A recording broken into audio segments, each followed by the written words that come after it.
All right, so Chris, are you ready? I am. Okay, I'll call the meeting to order at 6:01. I just want to check that board members all got the chair notes ahead of the meeting. You got them this weekend? Chris will put those in the meeting minutes, so they'll be documented there as well as we all receive them. And Chris is going to be our minute taker. Is there someone willing to be timekeeper?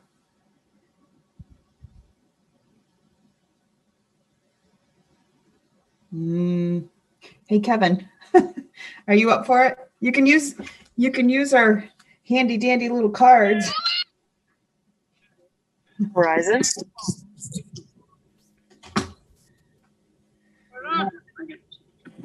I'll do it. Okay, So, great. Thanks. It's $30 a phone per month. I'm a little embarrassed to say I don't know where my cards are. All right. Well, if you just keep us, note if we're going on and try and keep us on aware of the time, that would be helpful. All right. Thanks. Okay. All right. And so is there any public comment at this time? If you want to raise your electronic hand, everybody's kind of spread over several screens for me. So if there's any. Deirdre. Don, I can't see the hand, so I can't raise my hand virtually, but I'll raise it this way. Okay, so I'll do you next, and then I see Paul has his Paul Fiorenza. So. Oh yeah, well, Paul can go. I defer to Paul, but I'll just start. So I have a couple of thoughts. So it has to do with how the merger process relates to the facilities planning process. Do you hear me? Yes. Somebody else has their mic open though, and okay. So the boys had, I think done a lot of good work around the process. You've engaged Nate, and it sounds like I don't know if you've totally synced with him, but it sounds like a good process. But now we got the merger study committee, and frankly, a little confused about how the two dovetail. You got a fairly involved, detailed, process to try to get consensus around facilities planning. Now you got a merger process going, which is, once that starts, it's kind of out of the control of the boards and doesn't have all the features, I think, that the board is planning on engaging in terms of how they get the whole thing is how do you get a consensus, in the community about where we're going to go. And so you got one process, and now you got another process, and it's confusing. And then the timelines. So you got the Nate. I think you need to.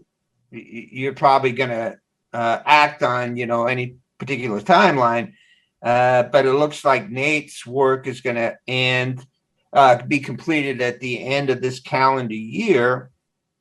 Meanwhile, the charge to the merger committee is to bring something to the vote of the two districts by town meeting. So that's a little confusing. And for people who have been working, to try to build proposals to offer to the board, you kind of wonder what's going on. And it sounds like the merger committee is going ahead full steam, and that process might conclude before the facilities planning process, even though merger was, phase 2 of the facilities planning process. So it's a bit confusing and a bit concerning.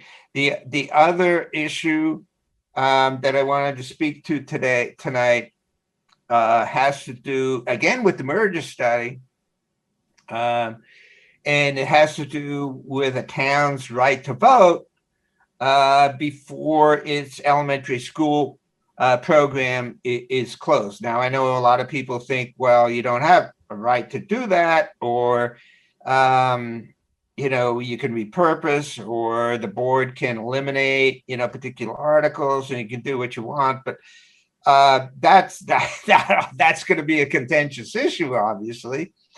And then you throw the merger issue in there, and I know I am, and I suspect other people are worried that the merger process might result in a change in the articles. And again, the timing is important. If that goes before the facilities planning process, you might have a scenario where new articles of agreement in a merged district we just don't know how that's gonna what's gonna happen in terms of the existing articles and a town's right to vote before the elementary school is closed. So I think those are really important issues that'll have consequences for how people react to the whole process. And so I'm hoping that the board will consider those two issues and maybe say something, because if nothing's said, people will make their own decisions and predictions about what's going to happen, and that might not be helpful to either the facilities planning process or the merger process. So good luck. Thank you, Herb. Deirdre? Thanks, Don. Good evening, everyone. I guess want to say first, thank you. Like, I sent some emails out to school board members and just want to begin with what seems always true. Like, you're doing such important work, and we're all pretty fried and exhausted in the world from COVID. And it's not sexy work that you're doing. So I just want to say thank you. I think that sometimes gets forgotten as we advocate in the community. So that's really genuine, and to everyone, keep showing up. So I just want to talk quickly and as brief as I can about the ESSER funds. I know that there's some excitement around the ESSER funds, that it's a rare moment. I think we all can say in educational financing that there's a large chunk of money coming into our district with quite a lot of freedom. There's some, parameters, but there's a lot of freedom to it. So that just want to lead with it. It's really exciting, and it doesn't solve everything. And as you start to spend the money, I know it can go fast, but it just feels like this is a moment that I want us to pause. And I just want, also something that I've learned recently is just that the money comes with the state and federal mandate to engage the community about how we can use those funds. And it doesn't mean the community gets to decide. It's like, how do we get all the stakeholders together? I know the administration has been making plans about how to think about it. They have a pulse of what they see as these really big needs in the community. But again, it's exciting to think about, how do we collaborate, the community members, the school board members, teachers, students, administrative team, to really think about how we engage stakeholders to create something that could be really exciting, that we have sat around the screen saying, we don't have enough money and this is so heartbreaking, but how could we be creative right now? So I just wanted to raise that awareness to make sure everyone knew that community engagement is actually really a part of the process of ESSER funds, that they were supposed to collectively engage the community, and specifically the funds.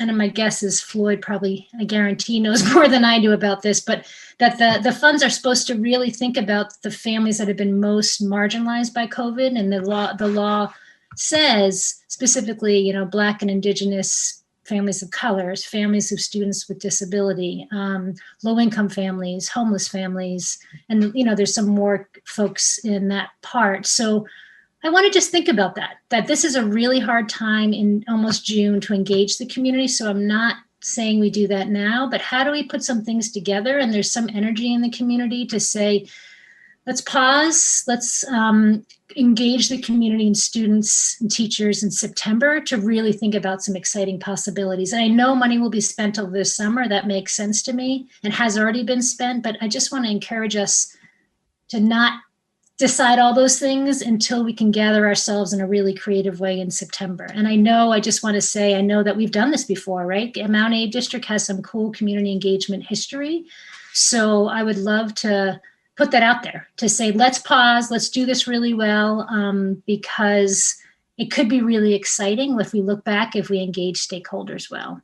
And I'd love to have more of a conversation. I know that's not a back and forth, but I'd be really open to hearing ideas, hearing what people are thinking about all that. Thank you. Thank you. Paul for Lenza and then Nancy. For Lenza and Lincoln, I'll try to be brief. I have 3 questions. One is, I noticed in Nate's proposal that he's talking about developing criteria. And I wonder what the interaction between the new criteria and the old criteria are, and whether or not all the proposal authors will be given a chance to revise their proposals based on the new criteria. Sort of reminds me of the situation where students are in a history class. They're studying American history for months and months.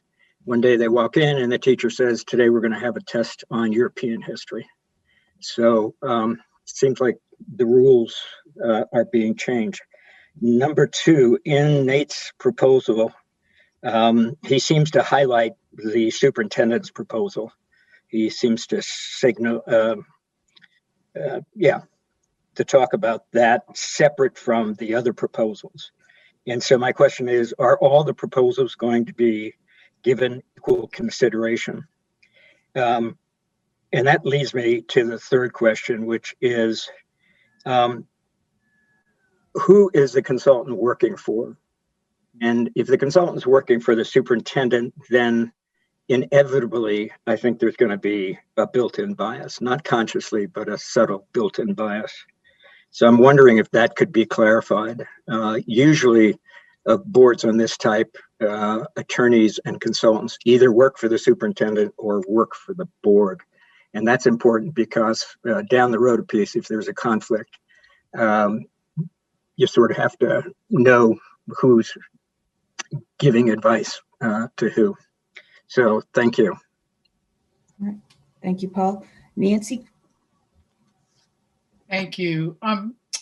This goes back to my question really goes back to the topic of the merger study committee. That committee's charge includes a specific reference to a change in governance of our schools. The idea of merging in the statute under which that study committee was formed is that our board in MAUSD and the Addison Northwest board would be eliminated, and we would create one unified board. My question is, to what extent is the MAUSD board willing to explore collaboration between MAUSD and Addison Northwest School District, that is the sharing of functions and roles, without further changes in how we govern our schools?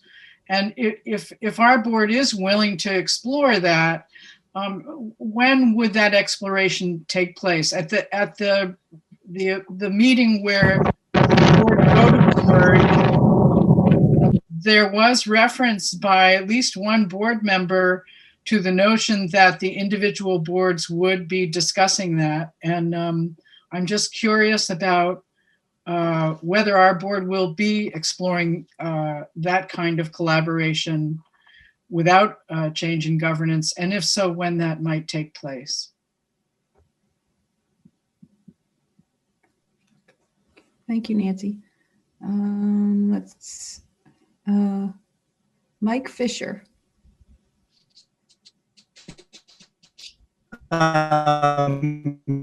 Good Evening, everybody. I was planning to Well, I think, say very much the same thing as you just said, but I thought I'd say it anyway with a little bit of a different angle. I would call on the like you're breaking board up and we can't to hear you. not wait for the mergers to evaluate and take action to well, that might prevent me from making a comment in this spot. Is it still We're hard? only getting parts of what you're saying. Okay. I will try and make a comment at the end of the meeting then. Oh, okay, thank you.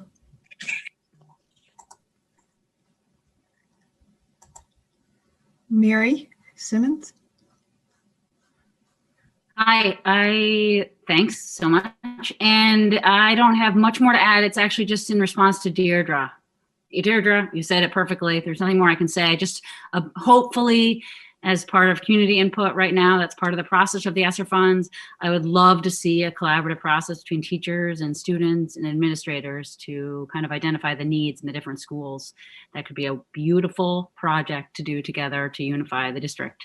So I'll take that excitement that Deirdre kind of led with and say that, yes, spending money is pretty exciting. So hopefully you can use that as a unifying, bonding, collaborative process.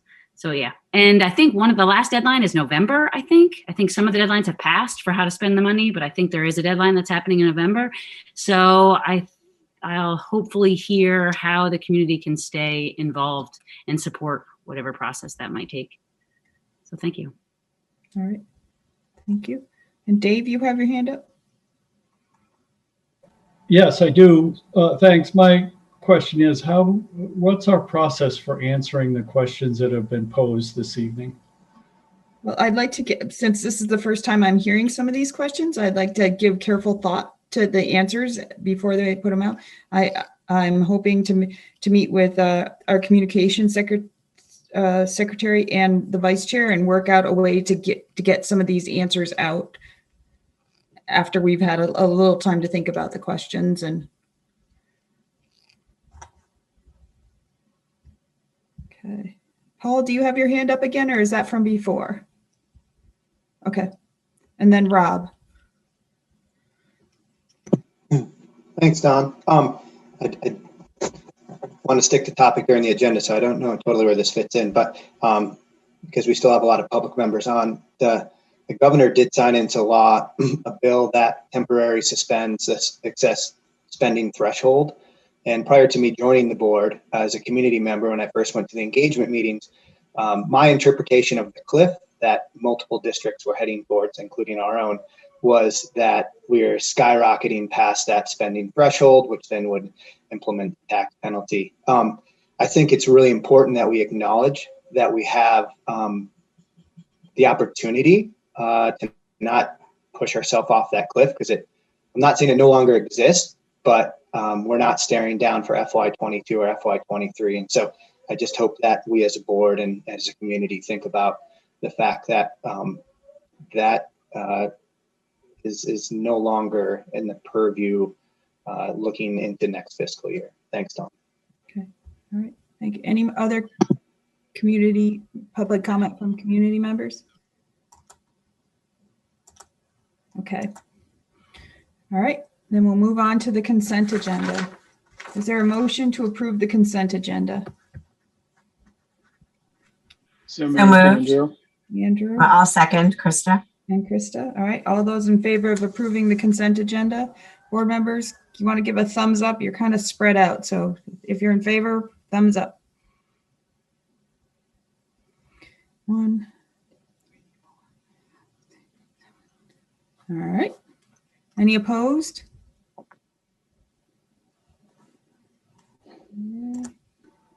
Any abstentions? So I missed my opportunity to ask questions about the items on the consent agenda. Is that right? All right, so that motion's passed. Dave, if you want to reach out to me with your questions, I'll see if I can answer them after the fact. I won't be able to do it right tonight, but tomorrow I can get back to you. All right. Okay. Next item is to, an action item under executive limitations monitoring is to accept the monitoring report for 2.2 treatment of staff. So moved, Krista. Okay, I'll second, Andrew. thank you, Andrew. Any discussion or comments? I have two members who sent worksheets, so I don't know if those two members want to share their comments. I will attach the worksheets that I have with the response form when it's filed.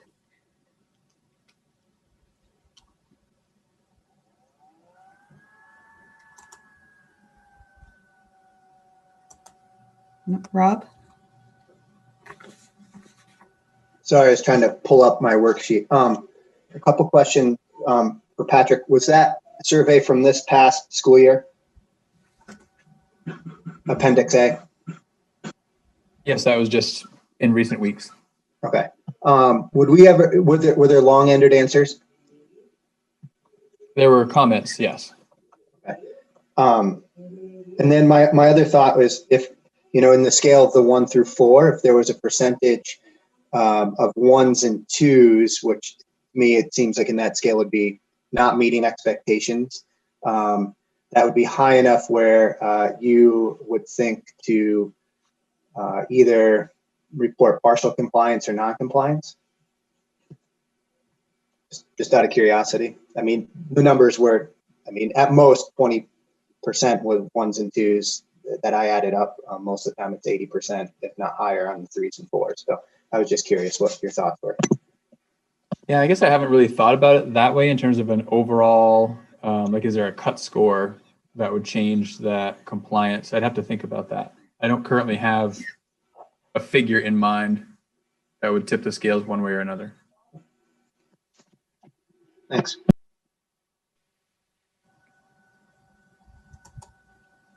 Okay. Any other questions or comments? Like I said, I will attach the worksheets I have to the response form. So it will be in the record for review. Okay, not seeing any others. So based on the information provided, does the board find that the superintendent's interpretation is reasonable? And your yes or no are your choices.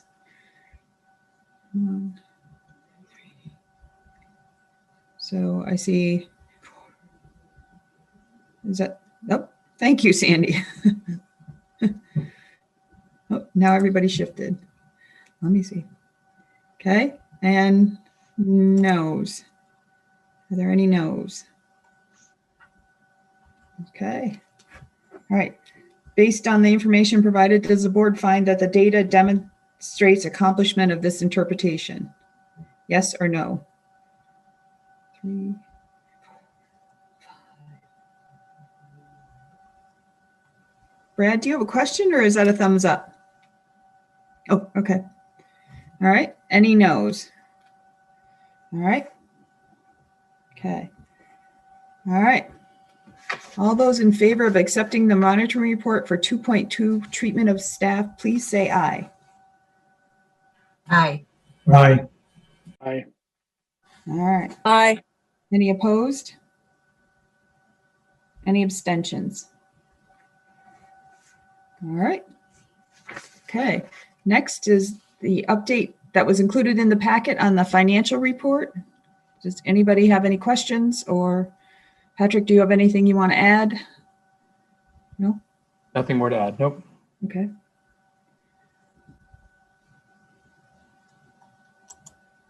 Sorry, I'm looking to see.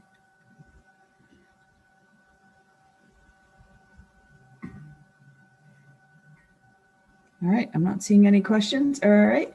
The next is an update on the strategic plan. Patrick? Yeah, and I'm going to turn it over to Katrina to speak a little bit about the work that's been happening related to the strategic plan and work that is planned to come in the near future. Yeah, I was given 2 minutes, and for those of you who know me, that's a challenge, but I'm going to do my very best. I'm in love with this document, so it's hard to keep me keep me brief, but just a reminder, this document is still alive and well in MAUSD, even in this crazy year where it may not be on everybody's desk every single day like it is mine. It has certainly been the forefront of a lot of our work because so much of what is in this document, 3 years of multiple stakeholders' input, certainly is relevant now, if not more than ever. So just a reminder to the board, the last time you were given a full comprehensive update was in October of this past year. But a reminder to those of you who are listening, our prioritized objectives still remain under expertise and learning, objective 2, which is really aligning our pre-K-12 curriculum to proficiencies, and objective 1 under social emotional learning, which is ensuring that all of our students are getting the help and support that they need in a multi-tiered system of support. So while those continue to be our focus, our grain size has come down a little bit. So the measurable targets are important to start looking at. The curriculum alignment work has come pretty far, especially in the elementary schools in literacy and mathematics. We've made some changes and done some piloting for some different assessment tools to help us further refine our confidence and our data to see really how kids are doing, especially now in a time of perceived and in some case true learning loss.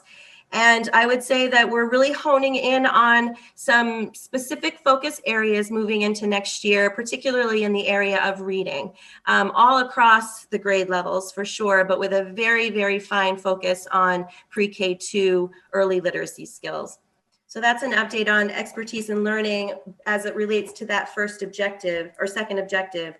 The first objective in social emotional learning, we've actually, our behavior data for this year is actually quite strong. There's been so much effort placed on wrapping around families and supporting them, especially in this time, that we've really found some successes. I would say that the middle high school has been a little trickier because they've been hybrid for the entire year, whereas our elementary students came back quite early, especially as compared to other districts. So there's been some positive gains there. We are using some of our opportunities through recovery planning to reach out to the Agency of Education for some technical assistance to support some facilitation in our multi-tiered system of support work as a full organization. And we have engaged with a team to participate in what's called an inclusive education project starting next year with a pretty renowned writer, Katie Novak, and this is one of her latest books, Equity by Design, where we're focusing quite a bit on what's called universal design for learning and a multi-tier system of support. So a lot of work going on for the social emotional learning objective 1.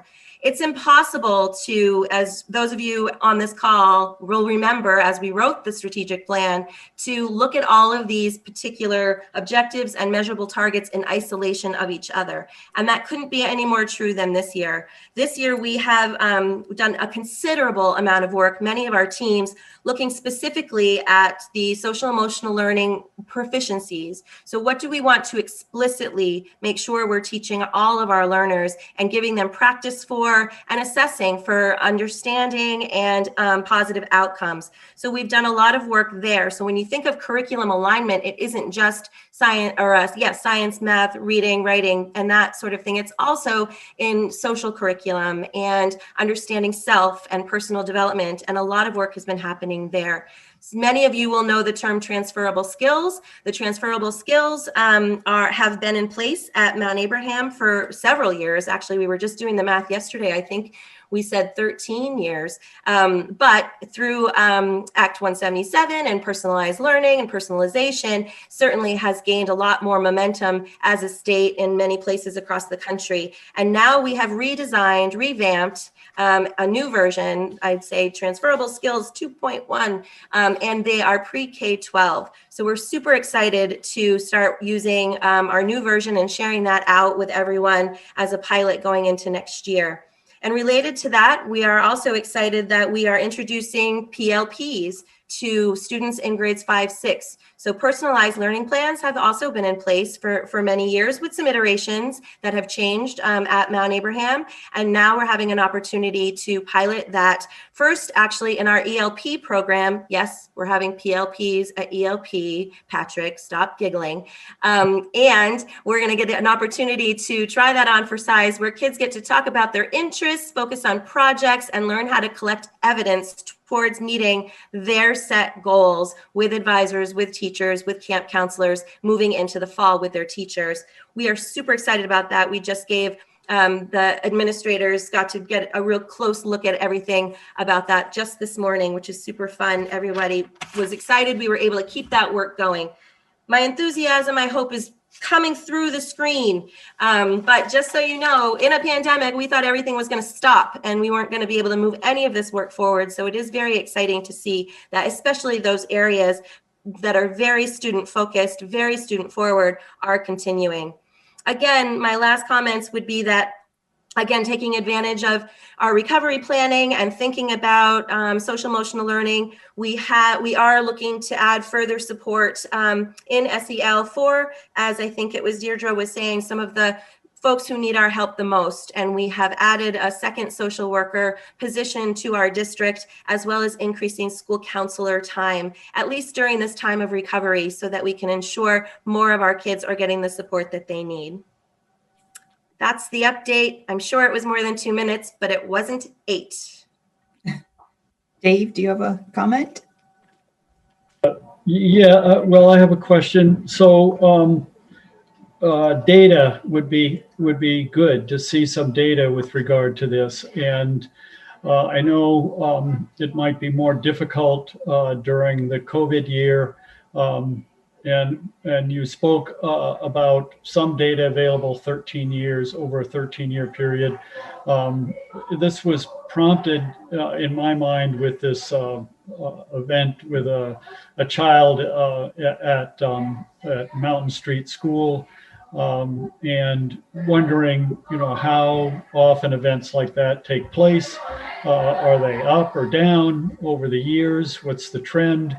What about visits to counselors, and what about results from those visits to counselors? What data is available that shows trends in social emotional learning and growth in our students outside of the areas of math and science and English, where we have the SBAC testing to show us trend lines in learning? So that's my question. Yeah, you didn't have the benefit of a normal ENS monitoring report this fall, but if you go back on the website and look at previous ENS monitoring reports, there is a whole section on social emotional learning, which shows longitudinal data as it relates to some behavior, trends and data, and also has some of those softer skills data that we've tried to capture around collaboration, communication, habits of work, personal development.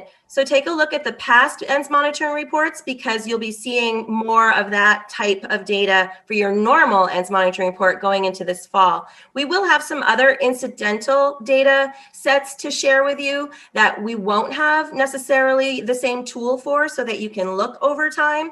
We've been implementing some new screeners where students have an opportunity, grades 3 through 12, to self-identify what's bothering them, what they're thinking about, how they feel about school, how they feel about community. We're going to have an opportunity to share some of that, which will be new.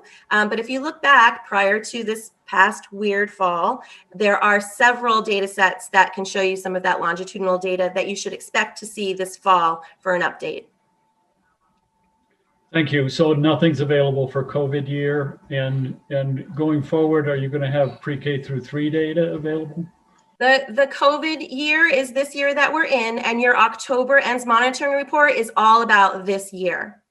I always provide the fall report is about the entire previous year.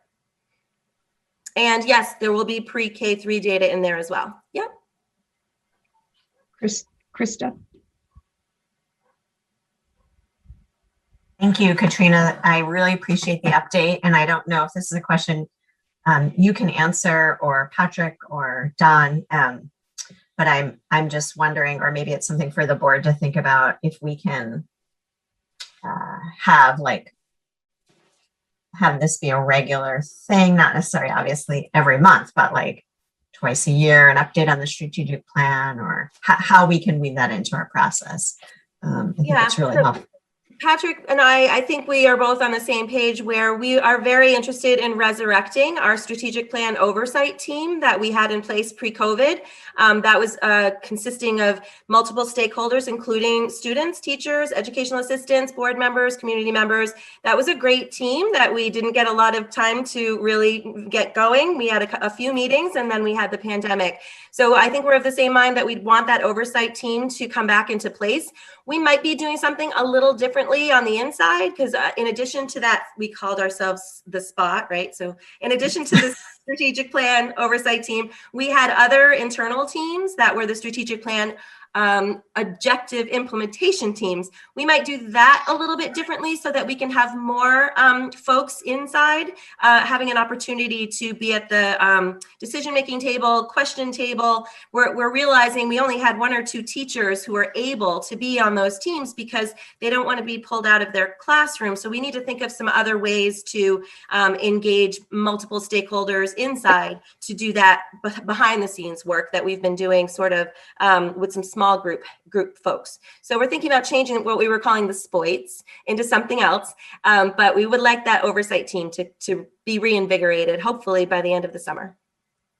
Great. And then the other thing I was just thinking about, and you touched on it a little bit in terms of building in expanded role or time for the school counselors and hiring another, I think maybe clinician or counselor in the district. And I guess one thing I'm just thinking about is as we're doing our long range planning, where we feel like we wish we could do more and we're currently unable. So I think that this team is doing a tremendous job figuring out what the needs have been over COVID, responding to those needs with what we have available to us.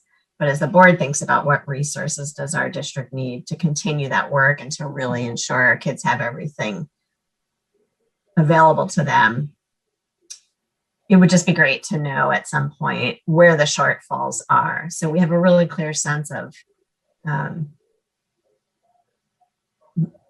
the long range plan and what we need to be advocating to support in that plan.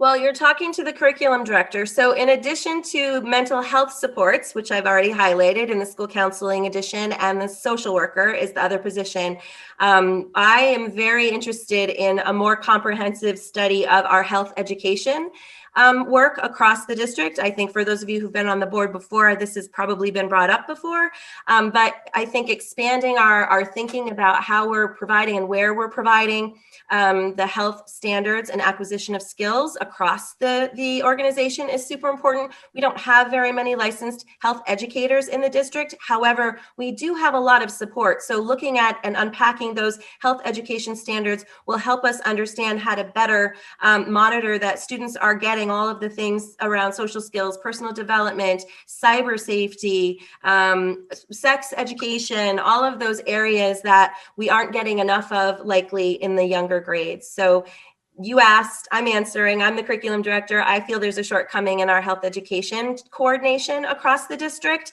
But again, we are prioritizing, at least for right now, the mental health support that we are accessing through our recovery planning. Thank you.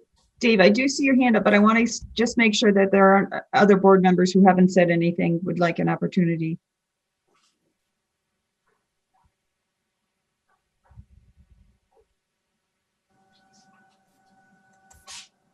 Okay, I'm not seeing anyone else. Dave? So I want to be very respectful in these comments because I think a lot of staff people are doing a lot of hard work and the best work they know how to do. What I would like to see in a presentation to the board is rather than a narrative, telling us what a great job people are doing. I'd like to see a presentation that shows hard data that proves the hard work that people are doing and the progress that we're making in school. Thank you. Okay, thank you. All right. Thank you, Katrina, for that update. Thank you. All right. Next is the update on the ESSER funds. Patrick, is that you or Floyd? That's me, and certainly Floyd and Katrina and Susan have been parts of a lot of those conversations, so they can jump in. But just kind of walking through, trying to keep a regular check-in on those ESSER funds. And as you may recall, there's ESSER 1, ESSER 2, and ESSER 3. They're sort of divided into 3 different pots of money with 3 different timelines and 3 different kind of rules to follow. ESSER 1 has been submitted and approved, and we're working through that. A lot of that was the sort of back spending for a lot of expenses that occurred throughout the pandemic. ESSER 2 was recently submitted, and I don't think yet has been approved. It's sort of in process right now. And ESSER 2, I talked about briefly at a recent meeting. ESSER 2 has a lot of funds related to academic support, thinking about extending the school day, school year with some tutoring and additional time and support that students might need, as well as some money to provide some greater flexibility in the area of special education. Right now, it's a little tricky in that we need to be really knowledgeable about what students are working with special education staff so that we achieve the proper percentage of students that are being served by special education staff, so that that special education staff's time can be properly reimbursed through special education funding. All of this is going to change under 173 after next year. And we're going to utilize some funds from ESSER 2 and potentially ESSER 3 to help purchase some flexibility, basically, so that it doesn't matter as much if a student's on an IEP or not, who they work with. That we can really think about our general education interventionists and our special educators really interchangeably. And we can really look at the proper groupings of students and look at matching student need with adult expertise in a much more flexible way that I think is going to serve more students and serve them very well. So really excited about that. So those are some of the things in place or in the works in ESSER 2 for academic support. There's also SEL supports. Katrina touched on these. We are adding a 1.0 social worker and increasing guidance counselor time by 0.4. Again, to address the need that we anticipate both for our current students, but also thinking about incoming kindergartners, right? And even our current kindergarten class who spent a good portion of last year working through the pandemic and probably not engaging in things they might normally have. And then this year being what it was during the pandemic, and really looking at incoming that kindergarten transition in and looking to support that with increased home to school liaisons, trying to get a better sense of students that are out there, what are their needs, and how can we support them best as incoming kindergartners. So a lot of effort there. And then dollars related to health and safety, looking at still wanting to have proper sanitization processes and supplies and things like that.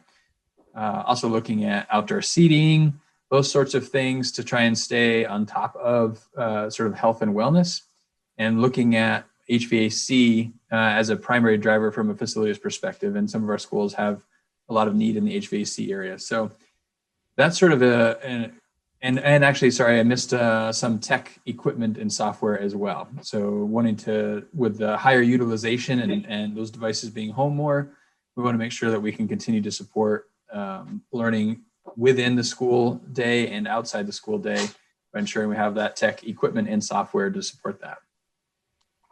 That's a really quick overview of ESSER 2. ESSER 3, as Deirdre mentioned, ESSER 3 is the pot of money that specifically requires that input and engagement with stakeholders. And we've started that conversation about, it's in the very early stages, but we're starting to think about what are great ways to engage stakeholders and who are the stakeholders and all of those sorts of things, those sorts of questions as we think about those dollars. I do think there's a timeline. I'd have to double check to see by when we have to have done that work.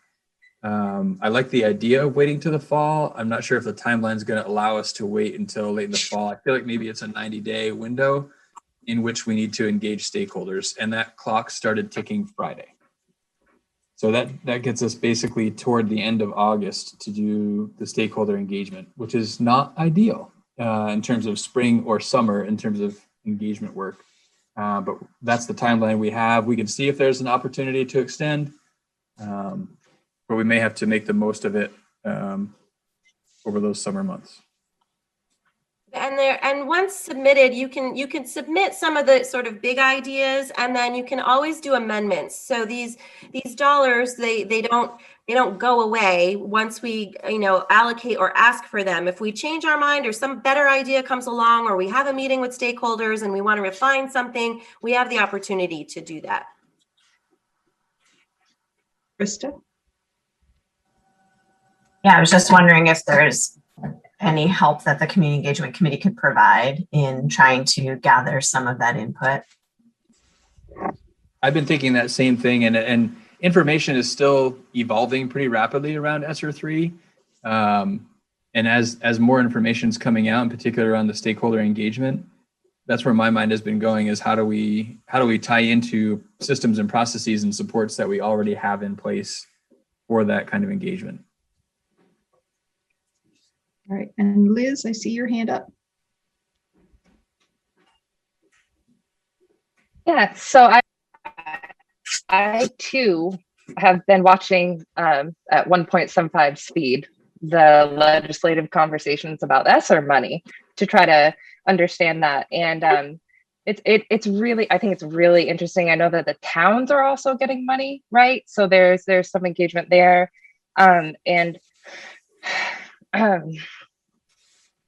It does sound like they're often trying to find ways to motivate spending it in a certain way, even if it comes to us with discretion on how. There's a lot of, well, how do we motivate it to spend them in a way that we feel would be productive? And then there's also that idea that it's one-time money and thinking about construction a lot, right? But wanting to have a facilities plan before you necessarily did construction, and also just the idea that the one-time money piece,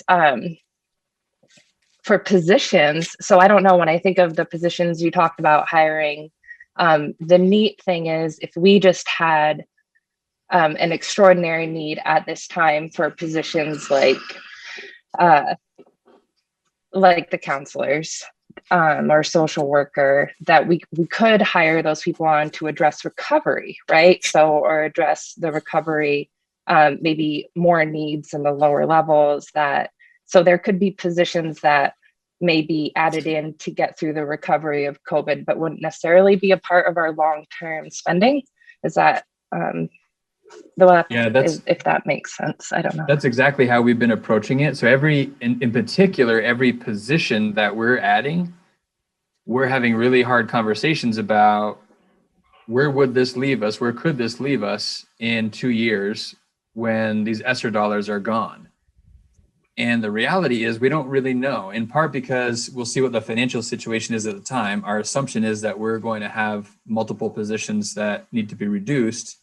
So we're going into every one of these additions recognizing they may all be gone in 2 years. And in 2 years' time, we'll have a really good assessment of the value add each of these new positions or increased positions brings to the district. And we may decide that the value add is significant enough that we're going to have to seek elsewhere for any reductions that we might need to find. But we do have this opportunity to increase in some of these areas and see. We definitely expect the need to be greater in the next couple of years than it has historically been in these areas. And that's why it feels okay from a recovery standpoint to use these dollars to address this unusual need. And then we'll see where we go from there once we look at the efficacy of those new positions.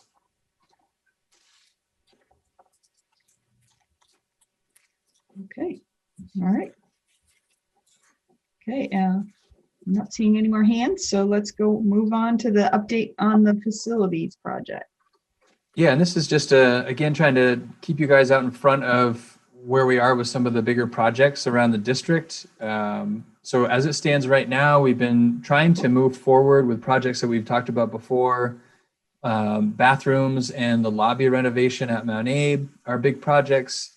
Looking at, thinking down the road in terms of utilization at Beaman, and this is with or without full repurposing and all future plans, but thinking about, we have our lease, our current lease is up in October on the building that we're in for central office. Kevin Harper is willing to sign a new agreement for something less than the 10-year lease that we signed on last time. But we do need to be thinking about the long-range planning for central office. There's been an interest in no longer continuing to lease space because of the cost and things associated with that. So we've been exploring Beaman as a location for central office to move. So we're working still to get some figures on that. We don't have those in yet. So that's a project probably further down the road.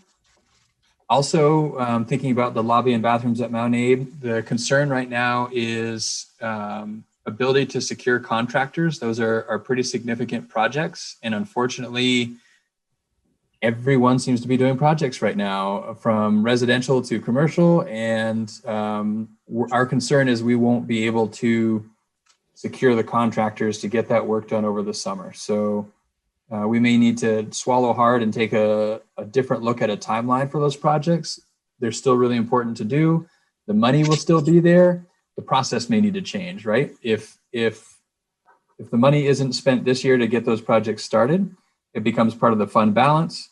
Presumably we can put that fund balance into capital reserve, and then we go to the voters when the time comes to spend that money on the projects they're identified for. So in all likelihood, that's the process we'll need to follow for the Mount Abe lobby and bathroom projects. Two projects we are feeling more optimistic that we can get launched are the front entrance projects at Bristol and at Robinson. They're much smaller in scope than what the project at Mount Abe is. And it's kind of different work with a little more site work than what Mount Abe was going to have. So we're optimistic that probably not completed by the start of the school year, but completed by winter. The kind of crumbling concrete steps at both Bristol and Robinson, we should be able to have repaired. And we're taking the opportunity to do it well. We're not simply replacing exactly the concrete that's there and the flow that's there.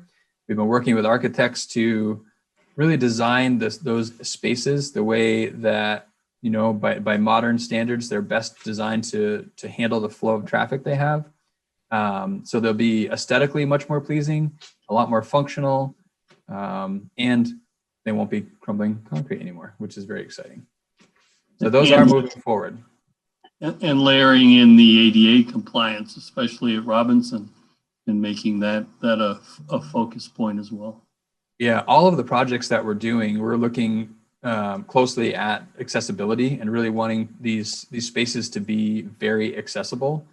So taking every opportunity to enhance that along the way. Dave?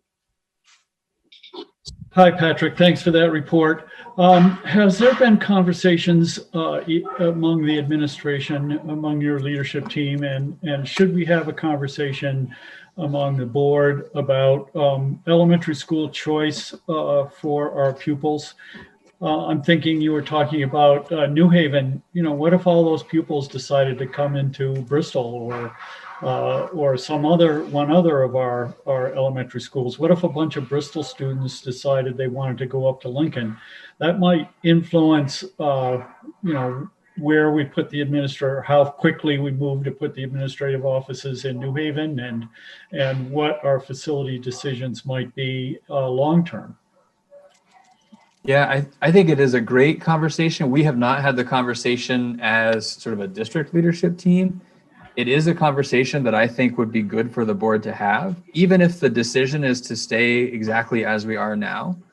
We've lived with the processes the way we have it now, which is basically kids we do not have school choice. Kids go to the school in the town where they live.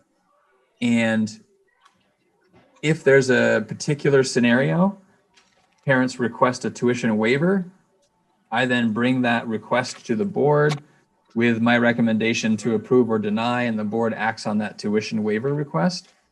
So that's how it currently operates. Maybe that's what still makes the most sense for us, but I think it's worth talking through and either reconfirming from the board perspective that that's the way they want to operate, or changing the way they want to operate. That is one of the articles of agreement that is not in Article 10. It was not in the warning, to allow the board that flexibility to have the conversation about changing that article, should they want to do that. So that it was a topic of conversation on the agenda. I don't know, was it the last retreat agenda or the one before? And didn't get a sort of the deep conversation. And I think kind of landed on staying in status quo, but I think it is important to continue to revisit just to be sure, because the questions come up from time to time about, is there school choice or not? And should there be school choice or not, from community members as they find themselves in certain situations. There's a family right now whose child attends Bristol, and they're looking at a potential house sort of just over the border in Lincoln, and they're interested in not changing schools for their kids. So as it stands now, if their location changes, the only way as a Lincoln resident they could attend Bristol is they'd have to go through the waiver process. If there was a school choice change, there'd be different options. So it's worth talking through. I don't know, I don't have strong feelings myself what the right answer is, but I want to be sure that the board feels confident in how we're operating. Has that been part of a survey of students or families as to what their inclination might be? Nope, we haven't taken any action to investigate that further.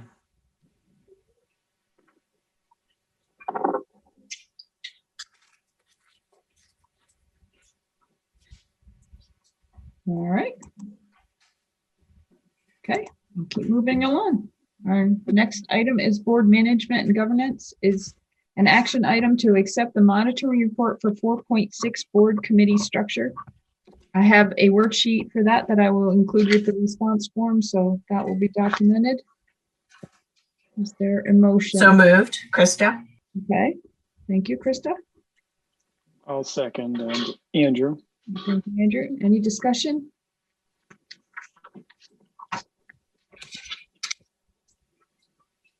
All right.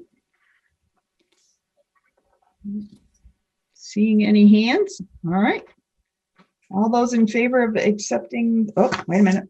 I don't have my sign off sheet. I think I have to ask you a question. All right, way too many papers.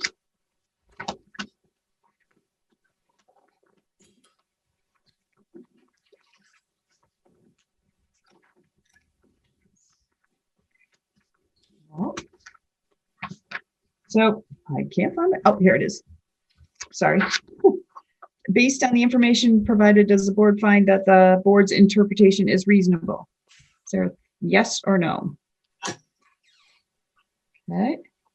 All right. Thumbs up. Okay. Does the data demonstrate the accomplishment of this interpretation? Yes or no? Thumbs up for yes, thumbs down for no. Okay. All right. All those in favor of accepting the monitoring report for 4.6 board committee structure, please say aye. Aye. Aye. Any opposed? Any abstentions? All right, that one passed. Okay. All right, next item is to accept Nate Levinson's proposal. Is there a motion? So moved, Krista. Okay, Second. that was Dave. John, may I ask, and you might already plan to do this, but could you use our roll call to go through discussion if it seems like that might be helpful? Sure. Let me find.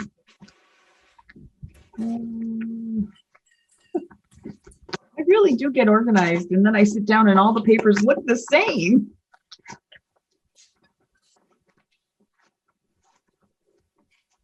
Here it is. Okay. All right, so for discussion, let's see, I don't see that Annie is with us tonight.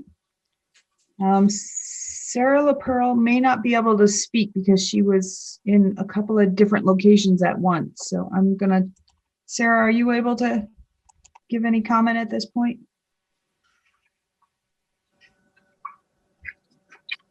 She might be driving. All right, Liz, do you have any comment around the proposal?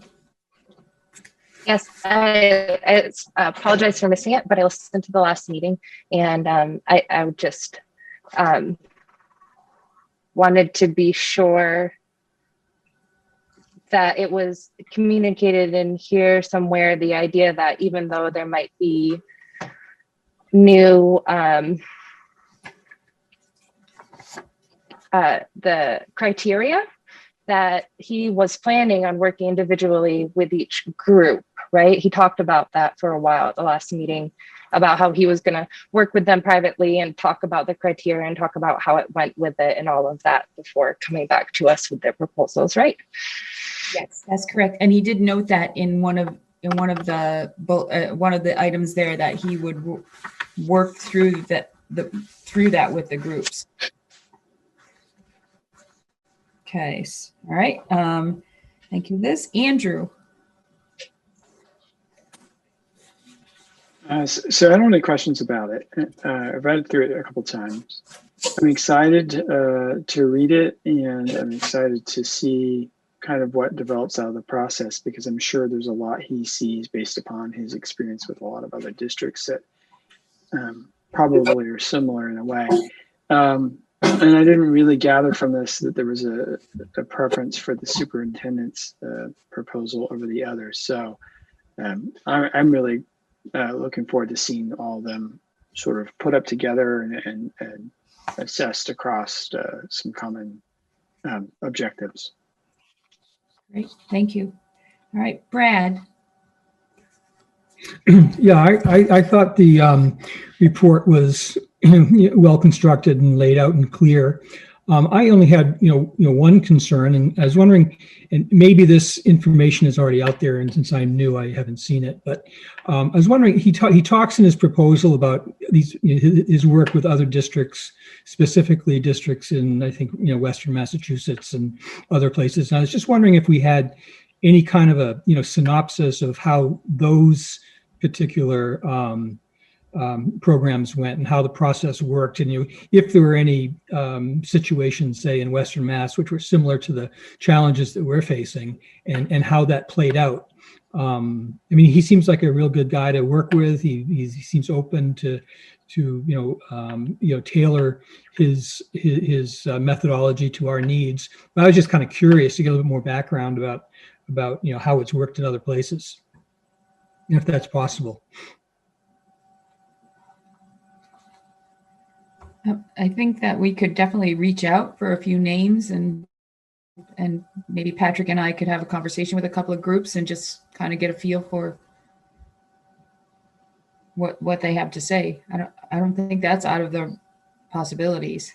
Yeah, I mean, I assume that he probably has final reports, and either they could be redacted and to protect the privacy of the communities involved, or get the permission of the communities to look at the final reports on how these processes went. If there are any that are like what he's proposing for us, and I just don't know. Okay, great. Thanks for sharing that. Steve Rooney, and he's also multitasking. I'm not seeing him here. Okay. Kevin. So I don't have any specific questions about the proposal. My sentiments are very similar to Andrew's. Regarding Brad's question, there was, and it has more to do with evaluating multi-tier systems. And of course, he was working for another firm at the time, but he did, or DMG under his leadership, did a study of 5 different schools, analysis of 5 different schools in Vermont, with regards to their maturity on MTSS, which is very informative. Okay. All right. Dave. So my appreciation of Nate Levinson's work began when we were taking testimony in the legislature regarding special education. And I particularly appreciate his notion that we need to focus on pre-K through 3, that we need to pay particular attention, as Patrick referred to earlier, to students who are not yet identified as needing or qualifying for an IEP, yet the staff has identified as students that have ACEs, adverse childhood experiences, commonly referred to as ACEs, or other red flags or indicators that the particular pupil or student child needs supports before they end up, in distress enough so that an IEP is assigned, which creates all of this paperwork and process that doesn't necessarily help the child. And his work with MTSS, his comments that MTSS is not a silver bullet, it's how it's employed and how it's used that really make a difference. And then helping us craft what became Act 173. I just have a world of respect for him. And I presume that he'll bring that expertise and concern and help to our board. I do consider him an employee or a consultant to our board and not to the administration, although I'm sure that he'll have a lot of conversation and use a lot of data and information provided by the administration. Thank you. Thank you, Dave. Rob?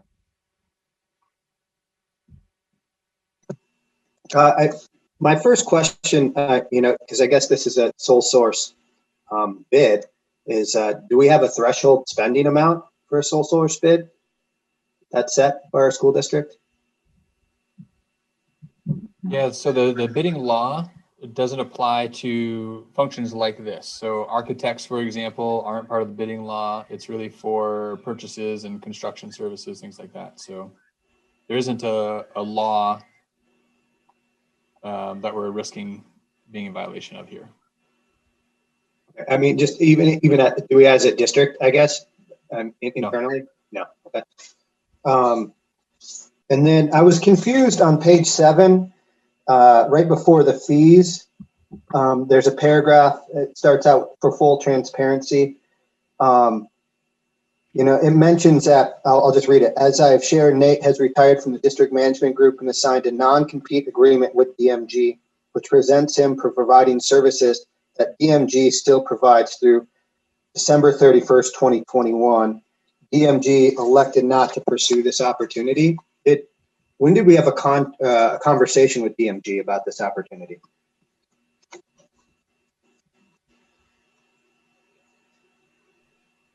So I've been working with Nate directly, exclusively. And my conversations with him, I think, were during this period of transition for him out of DMG into his own sort of business. So I think it's been through Nate's navigation of his exit from DMG and my reaching out directly to him that prompted that statement. And I'm sure there's some sort of legal component to his exit that he's not to be sort of, I guess, stealing business from DMG or something like that. So that's how I read that piece. Yeah, I just want to make sure we're crossing our T's here, because I guess if we haven't reached out to DMG, it seems like this is a scope of work that they might engage in, and that timeline lasts through the end of the year. I guess it's his word, but I think it'd be due diligence on our part to make sure that he's not, violating that agreement that he signed with that organization. So I just wanted to bring that up because I'm confused. And yeah, I guess a couple things, that stuck out to me, and because the language seemed different when he spoke last time to this, but bullet point 2 and 3 on page 3, I really hope that in this process that he works with the other community generated proposal authors and provides them the same support that he mentions in bullet 3, help the superintendent update the district developed proposal. What he says for bullet point 3, I hope he puts in for bullet point 2 also, and the idea of equity in this process. Because even if it's equal, I would say it's definitely not equitable. And when we look at the time frame and the scope and the support that folks either have or have not had along the way in their proposals. So that is a little bit of a red flag, seeing that language in this document versus language that he used just sort of informally in the last time we talked with him. And I guess Kevin was right in regards to that 50,000 mark was pretty low ball. I think that's a real number, and $100,000. And then I think about, proportionally when we look at $25,000 possibly used in the merger study committee, we're over 6 figures. And I'm not saying that it's not a good investment of our money. I just want to be thoughtful of it when we, continually talk about this cliff and, in a $30 million budget. I know $100,000 isn't a lot, but the optics of it might not land super well for us down the road. I'm just putting that out there. It's something that I think about, that folks have actually in my community expressed to me that seems like a lot of money for this process. So I just wanted to put that out there. And those are my things. I've appreciated what Nate has said, and I really hope this can work out. The other 2 things that, I don't see a direct mention of teachers and students. I want to make sure, that teachers and students are involved in this process. And I also want to make sure that, we honor our articles of agreement and that they're a part of the evaluation criteria in regards to any proposal put forward. And if they go against the articles of agreement, that there's some sort of resolution to how that proposal could fall into agreement with our articles of agreement as a school district. So that's all I have. So thank you. Kristen. Oh, just a second. Why don't you go to the next person? I'm trying to go to my computer from my phone right at this second. Okay. All right. Sandy. Hi, thank you. I guess I'd like to hear some input on the price tag from either Floyd or from Patrick on just what are your thoughts in terms of the expense. I don't have anything to compare it to or to gauge it against, and I didn't, get a sense of maybe what your impressions are, if you maybe have vetted it out and feel like that seems, to be a reasonable price. I just don't have any experience to, from which to, evaluate it. Well, reasonable is a subjective term, I suppose. It's probably reasonable to some and unreasonable to others. Higher than I thought, and I think from our conversation last time with him, I think the scope of work increased. And so I think the amount that came in reflects the level of involvement the board was interested in having Nate provide. So I think it's he is. I concur with Dave's assessment of Nate and the professionalism and the expertise that he brings. He's among the tops in the country, and that level of support and expertise doesn't come cheap.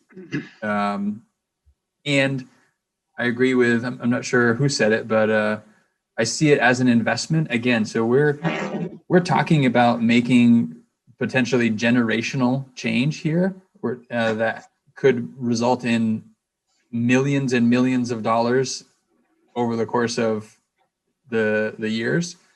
So to invest $95,000 to spend tens of millions wisely with such significant impact on teaching and learning and everything in the organization, it seems like, though a lot of money, very Sure. good investment. I test, no test. No test. Okay. Mike, you have okay. Go ahead. Oh yeah, there's some of that background noise. Thank you, Patrick. So I'm just thinking about when, I get a retainer when I used to do private law, right? And I usually would sort of give an idea, but I worked on an hourly basis. So it was very sort of more transparent. I'd be like, I still get paid by the hour. So if I go over, and I realize this isn't everything proposal, just like if you were to, building, is it possible to get clarification from him on how many hours he sort of expects this will be? Do you know, because then we can get a sense of like how intensive, like what we're actually getting for, our buck in terms of it from what his proposal is, it would seem to be quite a lot of hours for a period of time, but not having, done this before, it'd be interesting to know, and it'd be nice to be able to measure our expectations as we go along of like what he's anticipating of actual like hours, like being here, providing information, that type of thing. And are you thinking hours specifically that Nate spends, or he's really going to have a team of people that he's working with? Right. No, and I imagine he would be. Just, I don't know if there's any way he can flesh it out a little bit more, just to give us sort of a bit of a breakdown of sort of how he came to that amount. I think it would make me as a board member a little more comfortable about what that entails. And, also, I think the timeline is really for all this work to be finished by the end of this year, if I read this correctly. So really it's from whenever we engage him to the end of December. And if I read it correctly, if that's true, then if it goes beyond that, then what does that entail? Because as we know, we all want to be done, but sometimes things happen along the way. So I'd be interested for clarification on the price, just so that I feel like I have more information. And then just as another separate comment, in listening to the public comment, and after having read this, I started reading through the proposal again, and I see now where I think where there have been mention of number 2 and 3, and so I would I get the impression that everything is going to be objectively done, and I guess, and I just mirror what Rob said, that I would expect Nate, in assisting either the superintendent, the district, or the proposals, would be providing, sort of equitable support for both. So when he mentions that he'll help, the superintendent to, use best practices for the needs of the community, my hope is that Nate would also express what he believes to be those best practices to the people who are doing proposals. So they also have in mind, if that's what he thinks best practices are, I imagine he would be sharing those as well. So I just wanted to just follow up from the comments were made before. Okay. And Sandy, you didn't ask me for any comment, but I would like to give you a little piece of history. Back for the Mount Abraham renovation, the first Mount Abraham renovation project, we had architects who worked with us to develop studies and all that. And that was in the neighborhood of $80,000 to $85,000 for that study alone. We sold a bus to afford, the one bus we owned, to afford that work. I remember that. I mean, those were very detailed. I mean, they were phases and plans. I do remember those. And it was a tremendous amount of work that they did. I would agree. But did we do a request for proposals though, or did we just hire them? I think we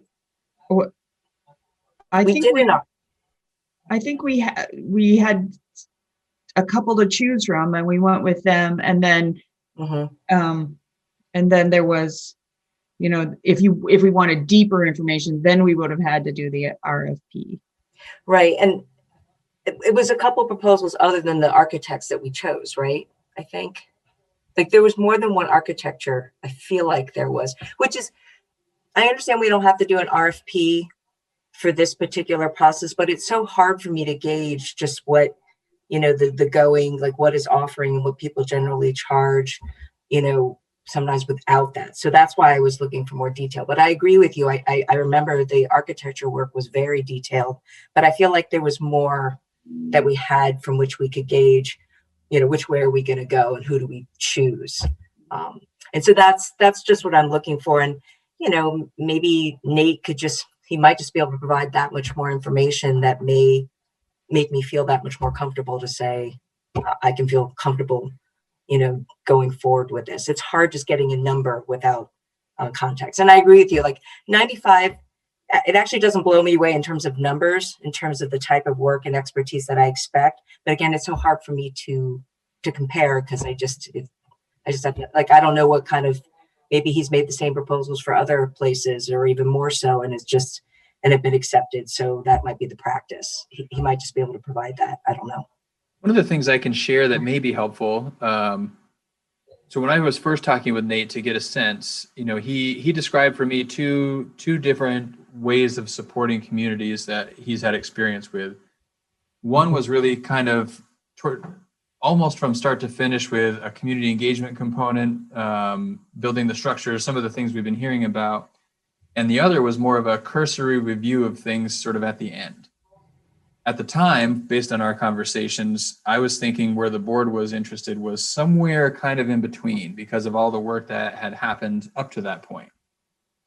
I think, and this is my assessment from the conversation the board had with Nate last time, it was sounding much more like, let's have you kind of start from the beginning and build these groups and get community engagement with these various representative groups. And so I think that conversation brought us to a point of support more like the sort of full-on support that he's done historically, less like the more cursory kind of support that he's offered. And what he was telling me before was sort of soup to nuts, start to finish, full on was about 100,000, and the more cursory was in the, I think, 25,000. So when I was thinking we'd be somewhere in between, that's where the $50,000 figure came to my mind. I think as we talked more and more, and the board was more and more interested in Nate being more heavily involved, that 50 started to grow from that point. No, I mean, then that makes sense. I mean, for the most part, I appreciate everything that's in there, and it's in my mind, it's good to be able to move forward really thoroughly going through everything that's outlined in the proposal. I just didn't know if there was more that could be, provided on the number side. But I do understand like the general range. And again, I'm not really as much shocked by the price tag, just that, it's like if you ask me how much would it cost to build that building, and someone gave me a proposal, I'll be like, oh, I guess it sounds good, because I just wouldn't have any, I don't have expertise to compare it. That's just a challenge, but just it's a thought that I have. Thank you. All right, Kristen, it looks like you're back in one place. I apologize. I was literally switching from my phone to my computer right when that's like crazy. That's how my life has been the last 6 months. Bad timing. But anyway, I just wanted to let everybody know that over the last 3 cycles of negotiations, we've saved $100,000 to $150,000 because we used the interest-based process. We didn't have lawyers. We didn't have fact finding. We didn't have other stuff. So we've saved at least that much, maybe 200,000. I don't know, because fact finding and everything and arbitration. And I mean, we can't put a complete number on it, but I would say at least $100,000 to $150,000 over the last 3 cycles of negotiations. The other thing is that his proposal is exactly what we asked for. So I support it. And I trust that the cost is what it costs for a national or a world expert to do this sort of work. So I just wanted to add that. Okay, thank you, Kristen. And Krista. Oh, and Kevin's noting our time. Krista, go. Oh, Kevin, right before I talk. Well played. I have a few different thoughts, but I also was just wondering, Dawn, if there's a way to kind of capture them and revisit some of the things people said so we can get a feel for whether others are on the same page, or if it's, just like taking the temperature on some of the bigger comments. But anyway, that was more of a process thing. So I have a lot of different thoughts, and I'm not especially concerned about the cost. I just want to really make sure it's money well spent. And I appreciate what Kristen mentioned, which is that we did we have done things in our district recently that have saved us a lot of money. And I think that we did them not necessarily with the goal of saving money, but with the goal of really finding a different way to work through some of the big challenges we were facing. And I think that process ended up being really beneficial. And I want to make sure that this process is similarly beneficial. And I think we're getting there with Nate's proposal, but there are some things that are just not fitting well for me. And it might just be me. And so I'd really love to know what, hearing a little bit, sounds like a couple of other people have some questions as well.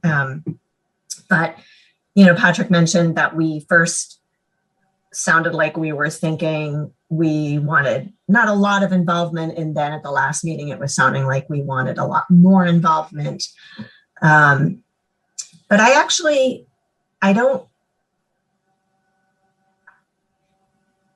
I would hate to see us give up the really important work we've done around community engagement and hand that entirely over to this process. And I can't quite figure out where in here that fits. I see the community input committee, but that's really focused on evaluation criteria. It's not focused on input into the proposals. And so that concerns me. One of the things I liked early on from Nate was when he talked about this idea of having mixed groups of evaluators. That really resonated with me because I thought we could have different people grappling together with the same issue. I worry that if we remove that opportunity for members of our community or our board or our administration, that we're going to lose credibility in the end result.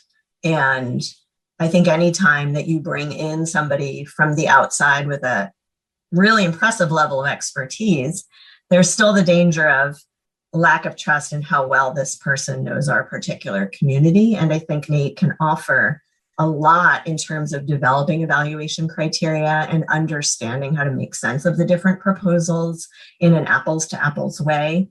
But I would hate to see us not still have a chance to find ways to engage our constituents or some version of those in thinking about each proposal and what it looks like for us. Those are some of my general concerns. I did have some specific questions.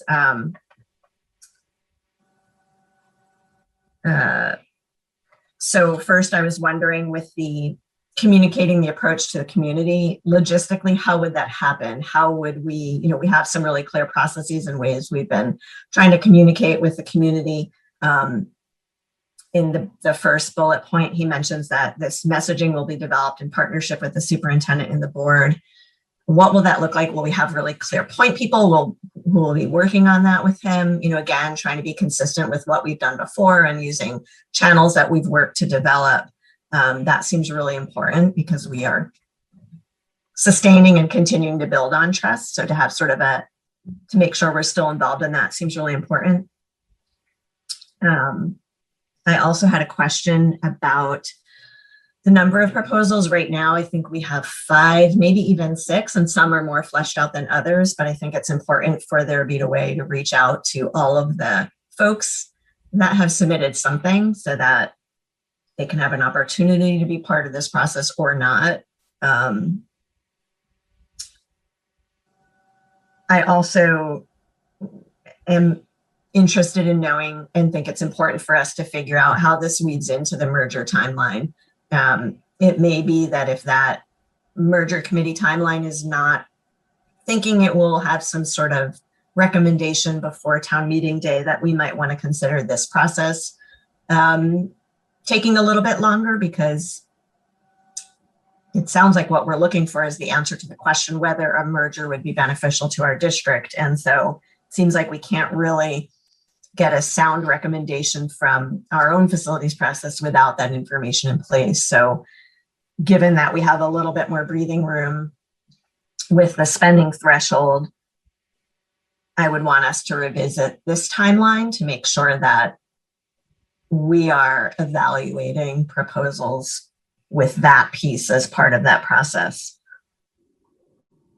And then I guess my last question goes back to what just my general comments before, which is around the community input committee. I'm just wondering why the committee is that committee, which I really like the potential makeup, why that is focused solely on evaluation criteria. And maybe that is a place where we could have broader input from folks on what they think is important in a proposal, but it's not clear to me here. So that's a lot, I guess, which is why I asked right off the bat if there's a way to, how we might revisit some of this, because maybe we need to chew on this all a little bit and not act on it tonight. I don't know, maybe we table it and act on it at our facilities meeting. I think it's really important for us to have a really good conversation before we agree to this and make sure we feel all really confident that this is going to achieve what we want and hope it will achieve. And so I just want to make sure that it's that we've all had a chance to weigh in and think about it and act with confidence. And that's it. Okay. So you're the group who gets to decide. Right now, the motion is to accept the proposal, but the action could be no action. It really is this group. Rob?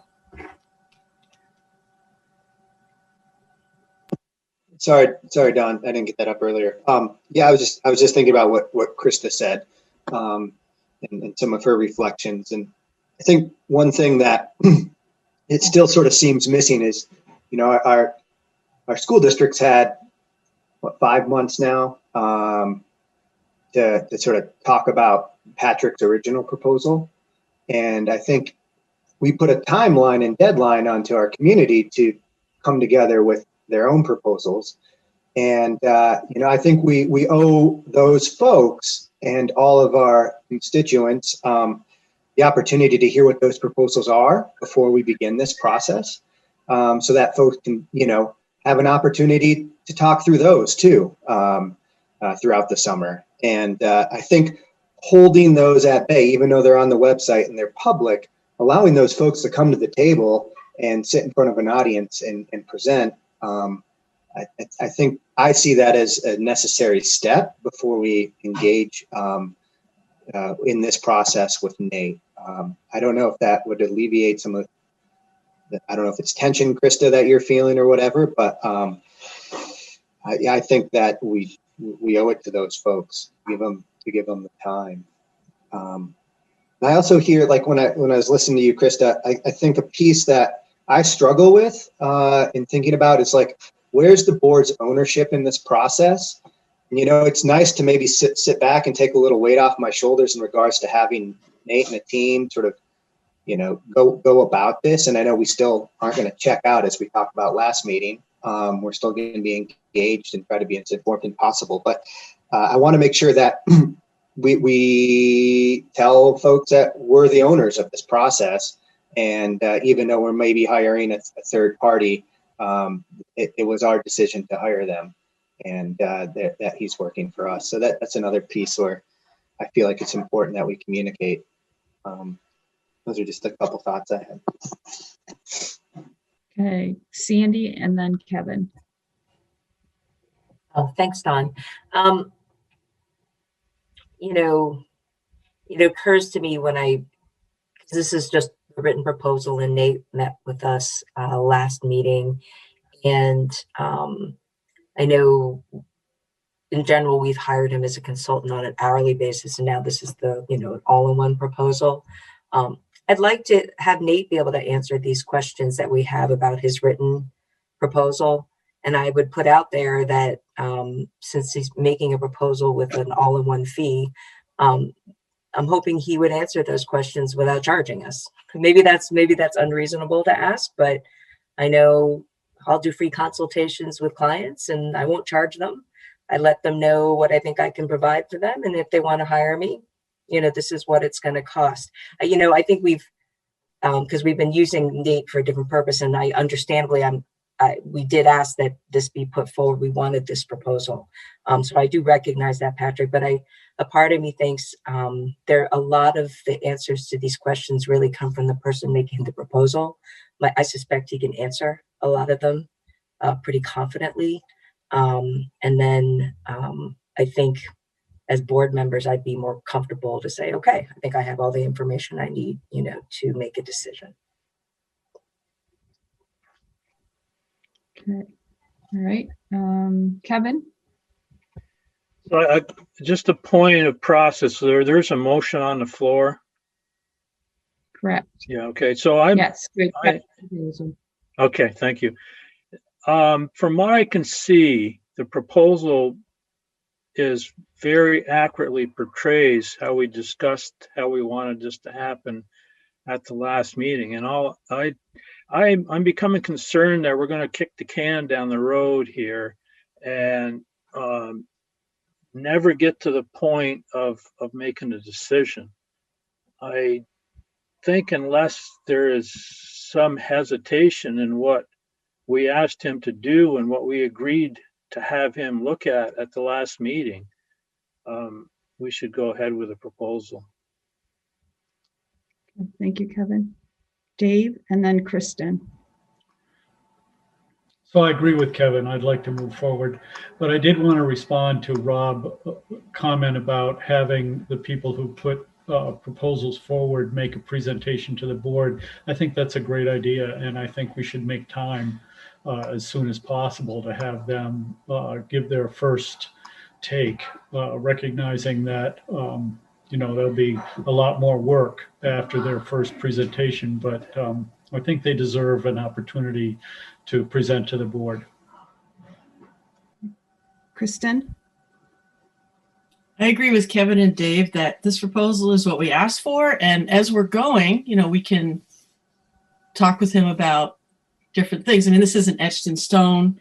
And I was trying to think of an analogy for what it feels like we're doing sometimes here at meetings, getting in the weeds so much. And I think it was Sisyphus. We go up the hill and we sort of decide something, then it goes down again. And we go up the hill and it goes down again. I would just like to vote on this and have him start and then work with him, meet with him again and tell him all the stuff that concerns people have now. But I think we need to move forward. And maybe people enough of us will vote not to move forward and continue to negotiate this or whatever we're doing. But I would just like us to vote and see where it falls. Thank you. Okay. All right, thank you. Sandy, is your hand up again, or is that from last time? Okay. Liz? I feel like I know that with you at the lead of the Community Engagement Committee, Krista, that this doesn't preclude us from any community engagement, students, staff, all of the awesome work that you did going around last time. And I hope that we still make a plan. And maybe he just looks at it and says, hey, or gives us ideas to create it. But I hope that we still follow through our process and do everything that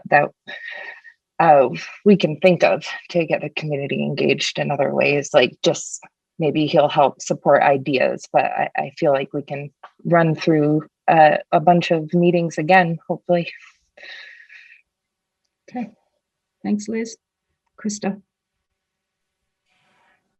Yeah, I appreciate everyone's comments, and I just want to say that I'm not advocating that we prolong this process indefinitely, and I feel like we've actually made really good progress. I just think as the customer, I think it behooves us to make sure that the product is what we want, and I think to have a chance to think about it and revisit it and make a final decision 2 weeks from now is not an indefinite postponement of a really important decision. And I agree that we have the Community Engagement Committee, but I worry that if it appears that that is a side act without a lot of input, that we will have less buy-in in our community. And so I think there's a place to weave that in with this process that Nate's built. I believe we owe it to ourselves to figure out what that is. but I'm just one voice. So obviously I'll accept, but I do want to register my concern with moving forward without knowing clearly what that role is. Okay, thank you. And I see Floyd's hands up. Thank you. I just, in looking at Nate's proposal, it is a big number. You know, as the person who's going to help find the money to pay that, it is a large number. It's really important to note that the board has asked Nate to work for the community with the board paying for it. So what you need to recognize that cost, if you're sitting in Nate's chair, is inclusive of all of the advice that the board is paying for the community to present in a way that is workable, comparable, and accurate. So just tuck that in as you're making your choice, that it's not just board work. You're authorizing him to work for you're authorizing the board to pay him to consult with the community. Thank you. I think what we'll do now is move to voting and see what happens as a group, because that's how we have to operate as a group. Okay, so Krista, how do you vote? In favor of accepting Nate's proposal or opposed? No, I'm opposed. Okay. Sandy? I'm opposed at this time. Kristen? I'm for the proposal. Okay. Rob? Opposed. Dave? Yes. You're in favor? All right. Kevin? Yes. I'm not sure if Steve's back. Steve, are you here? Nope. Brad? Opposed. Andrew? In favor. Liz?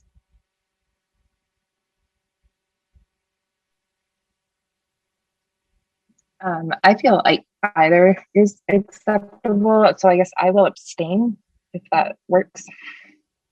Okay. Sarah LaPearl? I'm in favor. Thank you. Annie's not here. So we have 5 members in favor and 4 members opposed. So the motion carries to accept Nate Levinson's proposal. Okay. That does not mean we can't get some of the answers to some of those questions and have them available at the facilities meeting. And I was writing down the questions, and I'll look to the minutes as well to confirm, and I'll get those off to Nate to try and help provide that information. Okay. Thank you. I appreciate that. Kristen? Yeah, someone who voted for it, I think we need all of the answers to all of the questions, not just some of the answers to some of the questions. So that's, all of the answers to all of the questions, please. Thank you. Let's be assertive. That's what we need to be as a board, assertive, and just let's do it. Okay. Dave? So yes, I think we should ask Nate to answer the questions. I think that request should come from the chair of the board. Nate is going to be our employee. It's the questions are board questions.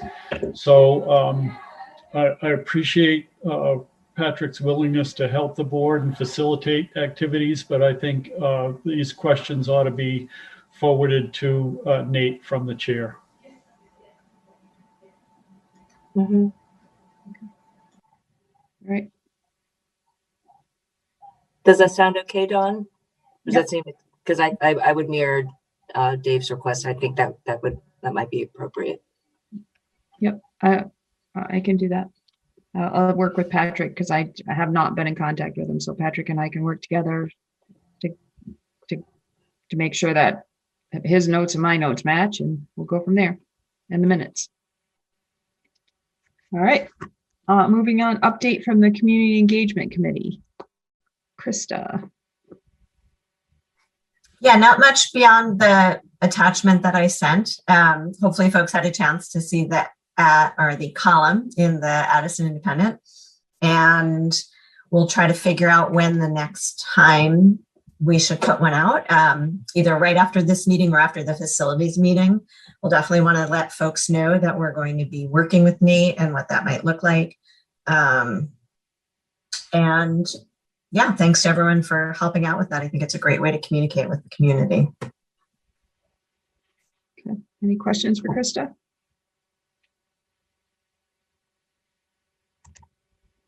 All right, moving on. Next is the VSBA legislative update. Dave? Oops, you're muted. Thank you. I'm reporting from Colorado, and of course I forgot my files back at home in Bristol, so I'll do my best from memory. I wanted to, and I will give a more complete end of session report next meeting. I did want to highlight the note that Rob sent around.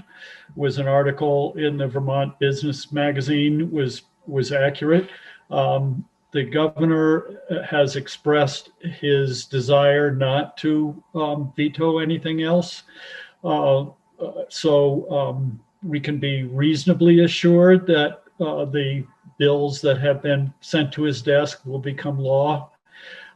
They do suspend the high spending threshold for 2 years, 22 and 23, and ask the waiting study committee, forms a waiting study committee and implementation waiting study committee to bring back to the legislature a process to implement the waiting study. Included in that proposal is a request to re-examine the high spending threshold, whether it should be abandoned entirely or whether it should be modified going forward. So that's wonderful in the sense that we can, any school district in the state can broach the current restrictive, what I believe to be extraordinarily restrictive high spending threshold because of its current design. However, you know, the board and our administration should be cautious because we still have to pay taxes. Rates will be decided for the members of our community based on our per pupil spending. So while the construction money will not be part of the high threshold calculation because it's being suspended, and other factors, we still have to pay the bill in the end. We still have to pay the bill for educating our students.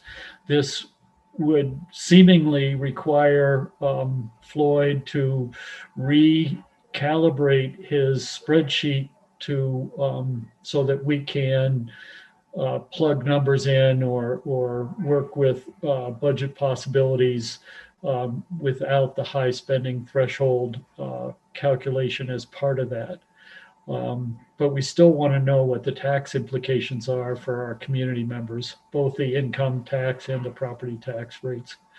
Oh, geez, there was another important, the other really important thing is that OPEB, the retired teachers benefits, health and other benefits amounting to 13.8 million will be taken out of the education fund. I and your state board members and others, maybe perhaps you all wrote, I would hope, to try to encourage our legislators to not do that, though that was unsuccessful, and that will increase our citizens' property tax rates roughly a penny for property taxpayers and some percentage for our income taxpayers across the state. So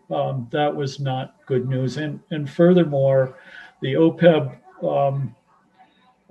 requirements will expand considerably in the coming years. So that's particularly problematic for us when we think about how to pay our taxes as individuals and how to structure school budgets as a board.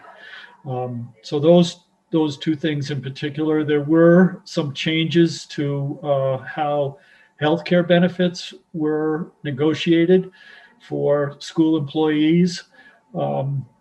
The School Boards Association advocated vigorously for changes that would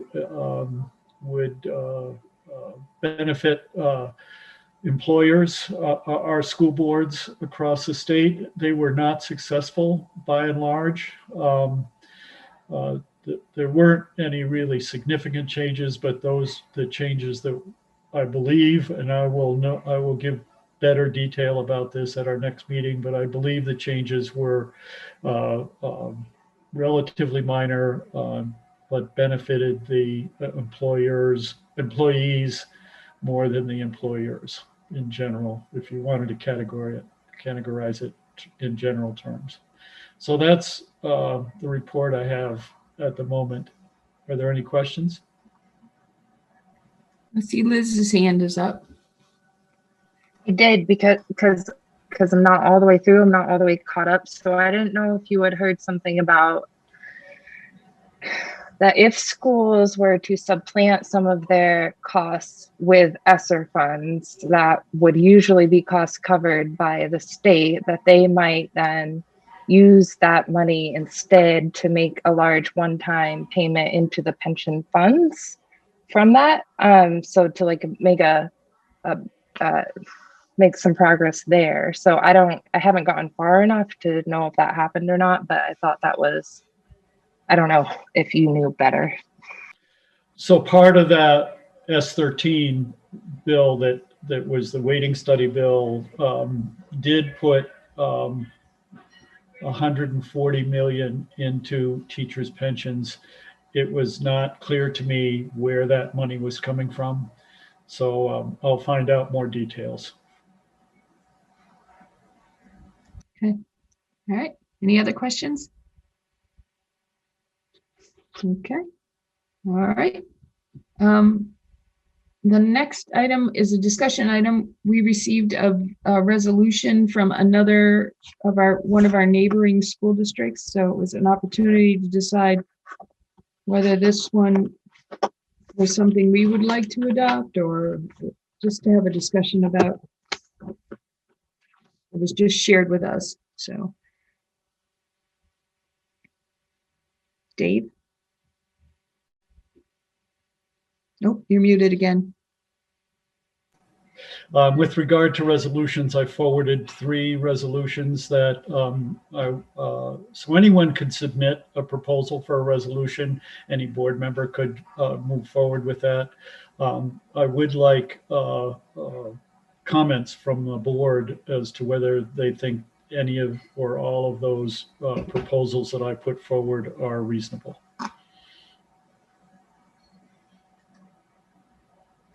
I see Rob's hand up.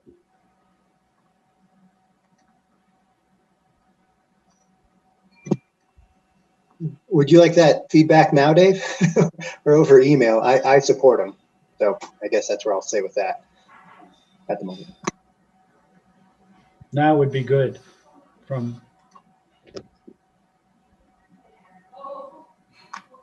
Okay. And then Kevin's hand is up. So the resolution from the neighboring district, I'm really confused what they're trying to say there. It seems very general to me, and I don't really understand the term between private, religious, and independent schools. I understand what a public school is, I guess. So I have a lot of questions. I don't know if anybody is more familiar with what the intent of this is or not. It didn't really come with any narrative that it was just that a board member asked that it be sent to the neighboring districts. I can share a little bit of what I think is behind this. Again, I didn't have any insight beyond what my experience has been with this topic. As I understand it right now, in various ways,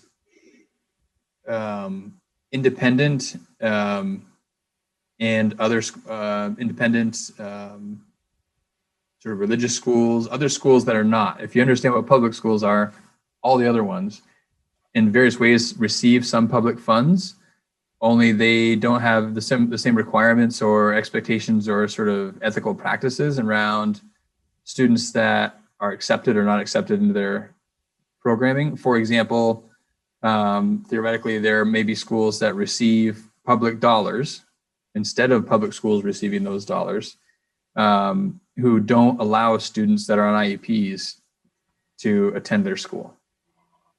And so I think what this resolution is stating is basically suggesting that there should be a law that says schools that receive public funds have to follow the same expectations in terms of accepting students, meeting student needs, etc. Okay, Kevin? So I guess, yeah, I sort of understand an independent school does have some sort of but a religious school, I thought there was a pretty clear-cut sever there, and there wasn't public funds going into it, and there could be an option where a private school is totally funded without public funds too, or so is there like, what's the commonality of those types of schools receiving public funds? That's where it starts to get a little murky for me. There are, I'm thinking of some schools in the Northeast Kingdom. I'm not trying to name names. There are some private schools where that is the designated school where students from the region attend and therefore receive public dollars. Only because they're private schools, they more or less create their own rules. And there's a tension that creates. And I think this also stems from there's growing pressures to allow public dollars to be used to follow kids. So if there's a growing pressure to allow, for example, if a family chose to send their student to a religious school, that their tax dollars should be able to go with their children to whatever school they choose. And that is likely a layer in here as well. So if I might add something to that conversation is the U.S. Supreme Court recently ruled that if a district was paying tax dollars for a child to go to a private school, they must also pay tax dollars for a child to go to a religious private school and religiously affiliated private school. And subsequent to that, the Vermont State Board of Education instructed, I believe, 4 school districts to send dollars to religious schools, sort of based on the U.S. Supreme Court ruling. That decision by the State Board of Education is somewhat controversial, and is part of the response in this resolution. There is also a case currently before the Vermont Supreme Court that says, sort of based on the same logic that created Act 60, that says it's not equitable if your town, and we have 91 towns, I believe, in this state that send one or more grades to that tuition one or more grades to private schools, that if the state is permitting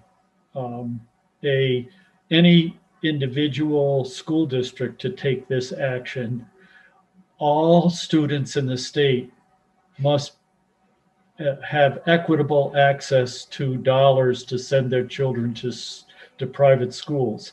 Now, if that, and I might be misrepresenting the arguments before the Supreme Court to a certain extent, because I'm not a lawyer and I'm not intimately familiar with these, but in general, I would say, you know, if this decision by the Vermont Supreme Court agrees with the appellants, that that could force our district to say, you know, any one of our students that wishes to go to a religious school or a private school in Sweden, we spent, when I was in the legislature, we had school districts paying tuition for students in Sweden and Argentina, among other places around the world, that they could take this voucher, which currently is in the $15,000 to $16,000 range, and take it out of the Mount Abe School District and send their child to any private school in the world. So there are vast implications to this Supreme Court decision and the pressures that are going on around the country and in our state with regard to having all students get vouchers to go to whatever school they want to go to. And this is one school district's request of the State Board of School Boards Association to advocate on behalf of saying, you know, if you get tax dollars, you must follow the same rules that public schools follow.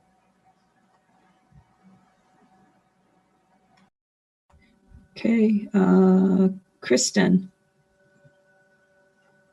Yeah, I agree with that sentiment. So are they asking us to send a similar thing or sign on to theirs, or just making us aware of it? The other thing is that does anyone know if any of the private or religious schools that might get tax money are for profit, or are most religious and private schools nonprofit? I'm not sure about that. I just didn't know if anyone knew about that. Thank you.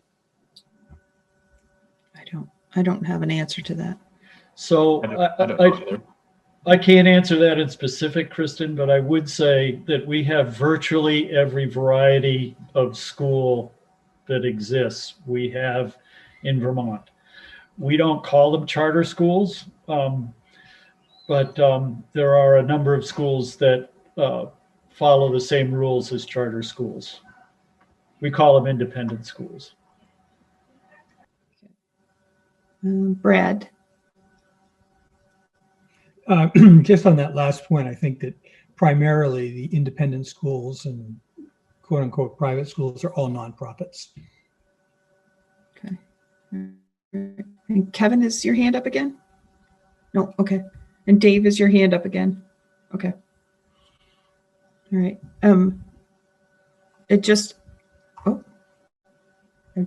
just brought it up for consideration. Oh, Kristen, do you have another comment? Sorry, yeah, just in regards to equity for all students, that seems like the schools have to meet the needs of all students if they're getting tax money. Yeah. Dave? Oh, you're muted. How are we going to handle this? Are you going to go through the roll call and do a vote on this resolution and on the 3 resolutions I've proposed? Or am I just going to mail these in and say some board members like it? How is the process going to work? So typically, if board members support it, we take action, and we don't have these as action items. If the board wants to take action on some items, then we'll have to put them on the agenda again and do them as action. At this point, it's a discussion.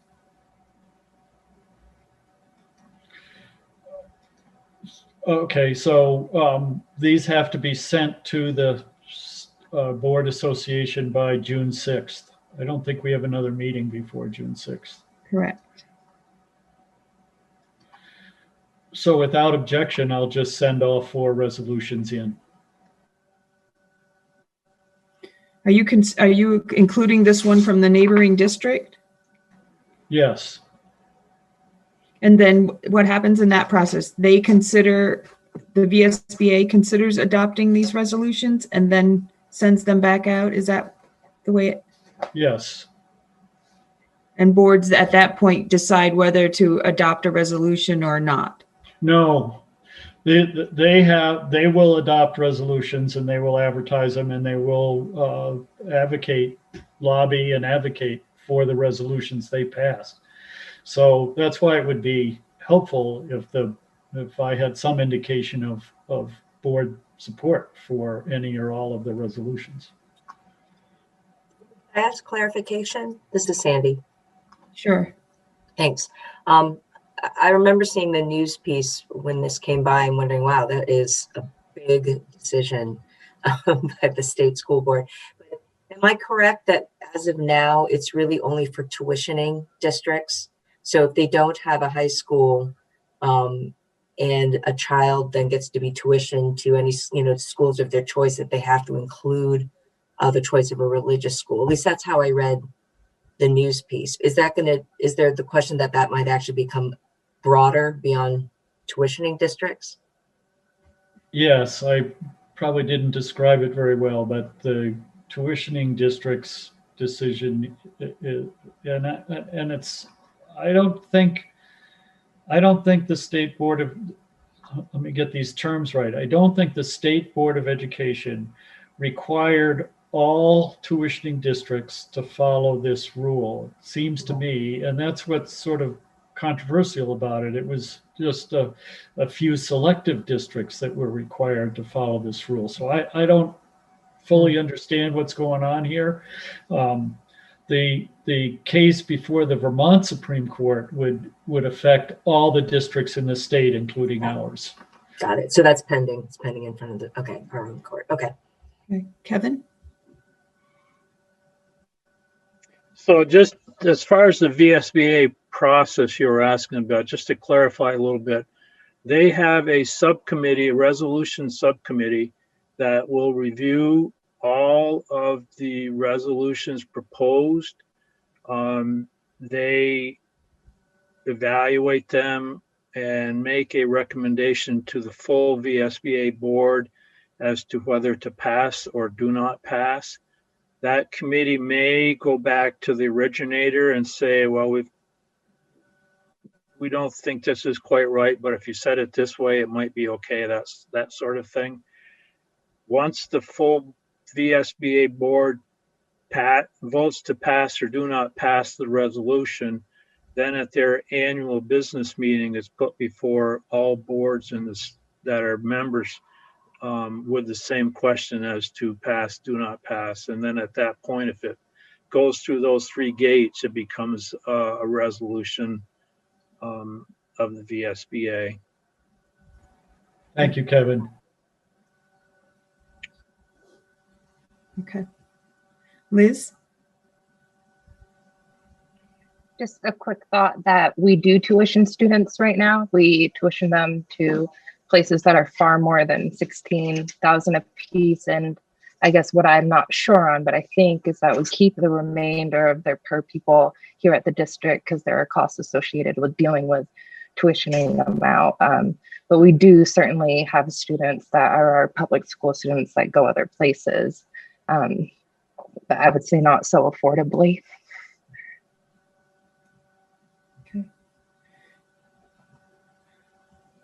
All right. Kevin, is that hand from before? Yep. Okay. All right. So I guess, Dave, you'll forward what you have on and the VSBA will work through, and when they're at the point where you're going to vote on them, we will have had another meeting and we'll have a clearer idea of what they're recommending or not recommending in these resolutions. Okay. If I understood Kevin's process correctly. Yeah. Okay. All right. Thank you. All right. Next discussion is the board exit interview procedure.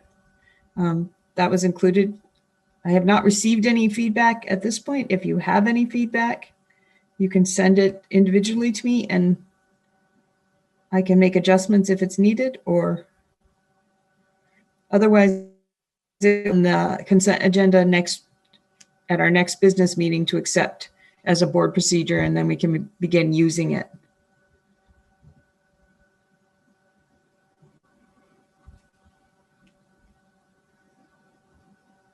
Okay, no comments? All right. Okay, and then the last discussion item is the peer-to-peer evaluation partners. If everybody got the chair notes, that's in the chair notes. I literally picked you all out of a hat, and you've got a partner. So what we'll have you do is on the even months, so on 2, 4, 6, 8, you will use that meeting to evaluate whoever your partner is. And in the odd month, please take the time before the regular business meeting in the odd month to have a conversation with that person and talk about that specific meeting that you made the assessment and any feedback you can give each other. And then when we're in that odd month, I'll just check in to see, did people think it worked? Should we change something? You know, should we make some minor tweaks? Let's stay with the same partner for a full year as a way to develop and work on something if you need to over several meetings. And then I guess ideally it would work best at the retreat to, or, you know, get a new partner, not this year, but in the following years, get a new partner at the retreat and continue on if it's working for everybody. Okay, Krista? Yeah, I just wanted to say thanks. I appreciate the exit interview, the vacancy filling process, and then this. I feel like we're, you know, tightening up a lot of our work. And I think this one in particular is going to be really helpful for new and old board members. So I know you did a lot behind the scenes on it. So thank you. Thank you. It really will give us a chance to connect with each other when we're not at the table and sort of work on stuff together. So Sarah? Do you have a suggestion for starting it? Maybe not so much like in an evaluative way and more of an introductory way on the first, since we do have like this kind of gap. I think that would be really helpful to have, you know, just a conversation about something totally different, or if that's acceptable as a good starting point. Well, you could work with your partner and say, you know, maybe you say, here's something I kind of think I might have some problems with or need some help with. Would you look at this just as we get started? Would you focus on this and, you know, maybe use that as a way with each other to connect?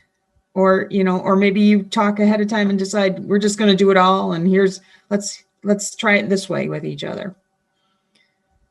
Kristen? What is the plan for us to start meeting in person? Because that's kind of happening like as a landslide everywhere. I mean, I've been working with people every day of the week since last July. So I'm fully vaccinated. You know, I mean, it seems like that might be something we could do, even if it's nice weather, we can meet outside. I just went to a baseball game tonight. Everyone could take their mask off and sit sort of near each other. So it seems like things are normalizing. And when would we do that? Well, as far as using a building, I think, Patrick, I'm going to lean on you a little for this because I'm not sure what guidelines you still have up on buildings and or that you have to follow around buildings. Well, it's only fitting that we finish out this pandemic year the way the pandemic began, which is with evolving guidance. So as it stands currently, as authorized under the governor's executive order, the Agency of Education issues guidance, which currently states visitors are not to be in buildings, and that includes board members. So hosting a school board in a school building right now would be out of compliance with the guidance. Having said that, we are very close to the governor's executive order being lifted, maybe by the end of this week, in which case the Agency of Education no longer has the authority to be issuing the guidance. That would be contrary to the governor's order. And basically all bets then are off, and it's up to schools to figure out what to do about that with the last few weeks of school. The general disposition that I've been getting from my colleagues in the Champlain Valley region are, we need to maintain status quo for the last few days of school rather than change things completely. And so I would advocate for, as soon as possible after school's out, to hold board meetings in person, and then we can host them in school buildings if that makes sense. So to me, that probably means starting with the board retreat. I think we can have the board retreat in person. It's offsite anyway. And meetings from that point forward, I think we can have in person. As to the extent the board desires, I think it's good for the board to have a conversation about the pros and cons, because they exist in both scenarios. And then presumably if we want to meet in person, we start that at the retreat, and then all the meetings next year could be scheduled in person, or you could alternate virtual and in person. I think there are pros and cons to accessibility, right? It's a lot easier for some people to attend virtual board meetings because they get on their computer, click on, there's no transportation, etc. And the conversation isn't as rich as when we're together. So worth talking that through. I would only ask, please let's not try hybrid, because that's just a mess. So I guess the answer is, as soon as we can, we're going to meet in person. Just as soon as we can get there. All right. Any other questions about the peer-to-peer evaluation or assessment, whatever you want to call it? All right. Okay, and we are not in need of an executive session that I know of. So is there any public comment? I'm going to go to Mike Fisher and see if his sound is, or his audio is back. I am back. I was attempting to give a comment from the wonderful town of Starksboro. That did not work. Now I'm in Lincoln and I think I have connectivity. I really wanted to, I guess I have two comments. One of them is I really wanted to emphasize something Nancy said at the beginning, and maybe stated just a little bit stronger. Please don't wait for the merger study committee to look at opportunities for savings by joining with neighboring schools for administrative functions. I suggest that the board direct the superintendent to evaluate opportunities to join with any or all Addison County schools through an MOU to combine purely administrative functions such as payroll, HR, financial services, and I don't know what else. If there are savings, evaluate this. And if there are opportunities for savings, I sure hope we move in that direction. I just want to remind a few people may remember this. I think a few of us said this pretty clearly a few years ago during the last merger study committee. There are things that can be done that don't take a change in governance, and I hope we won't wait to have that change in governance discussion to evaluate and act on if there's anything to be done there. That's what I was going to say at the beginning, and then I have a new one that just comes out of the meeting, and I'll state it really sort of personally.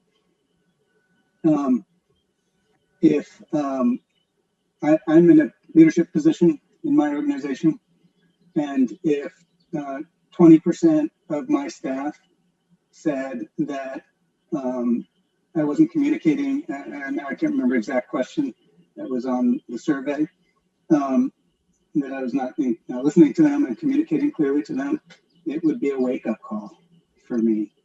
And so it's great that 80% answered in the positive. That is positive and is a positive sign. But 20% is a lot, at least from my perspective. And I would suggest that warrants some reflection and likely some action. Thank you. Thank you. Okay, Deb. Hey, everybody. My name is Deb Rickner. I'm a Moncton resident. Have had 3 kids go through the entire system. I'm the Bristol art teacher for 30 years this year. And I was in Moncton for 10 years and Lincoln for 1.5 years. And nobody else seems to want to say this loud, but so I'm just going to go ahead and just say it. As someone who has been in the trenches all year and someone who sees every class in the school at BES, I can attest that we don't need data to confirm that we need to help our youngsters recover from both emotionally, educationally, socially from the pandemic. I can guarantee you that the time is now to act.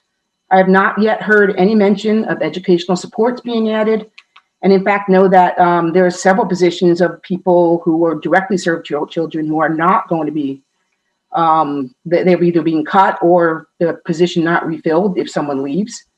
And while of course we need guidance counselors and social workers, we also need, sorry, I scribbled this. We also need many other supports for the students, mostly in their learning process and support for the teachers in the classroom, especially in the lower grades.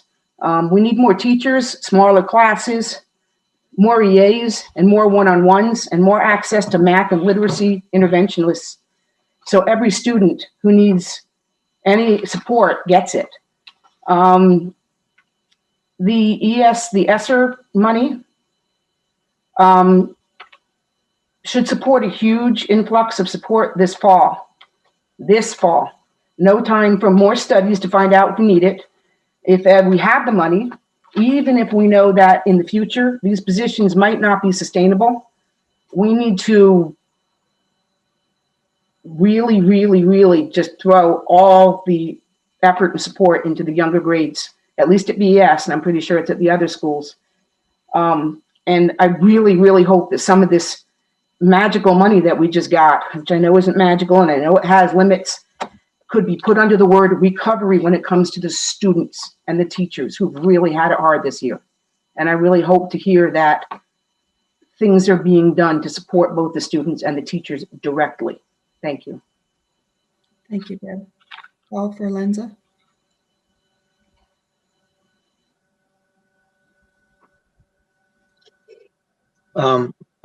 This is really addressed to Patrick. My understanding is, and I understand for operational reasons why you would make some decisions about staffing now in the various schools, because you do have a budget to meet. But I'm sort of wondering, and my understanding, maybe it's wrong, but Stocksboro and Lincoln have both lost, for a better term, 2 positions for FY23. I'm wondering how you make those decisions knowing that there is proposals out there which is going to sort of set the pace and the tone for future years. Have you have a strategy about how those might mesh, or are you simply saying, I need to make a decision today based on what I know? Thanks.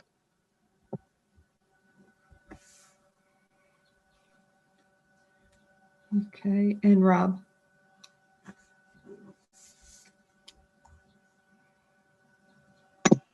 A comment I wanted to make, I was going to make it, but I didn't get a chance to pull out of the consent agenda. But I wanted to acknowledge sentiment that Ryan Mora, I don't know him personally, but I've heard of his expertise in the classroom in regards to him moving from our district because of its uncertain future, and that's just a real bummer to lose young, energetic, passionate folks. And on the back end of that, some other folks that may be stepping away early because of that same uncertain future. And that, as a parent of a future student in this district, I'm bummed to see that.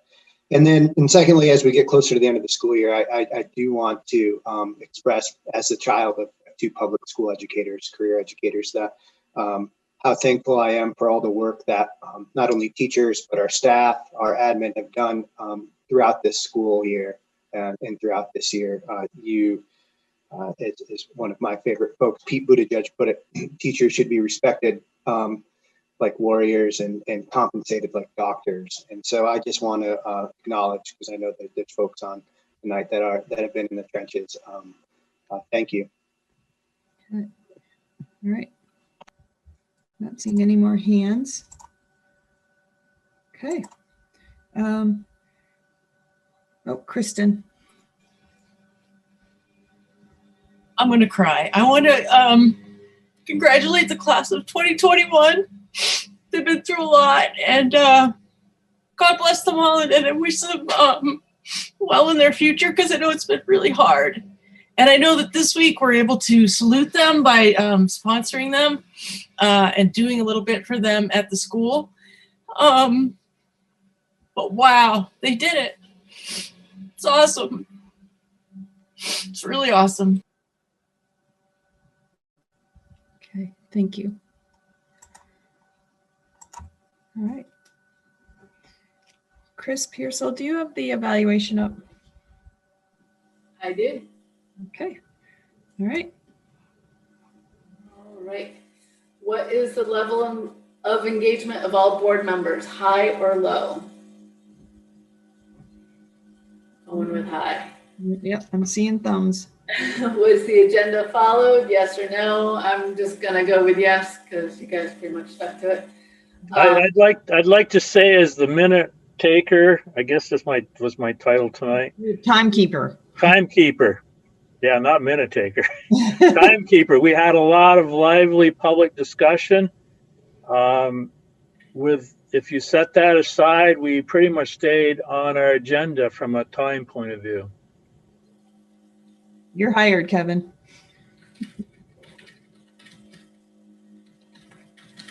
All right. Does the chair effectively establish the agenda and materials for distribution to the board? Yes or no? Yes. Yep, thumbs. Any comments?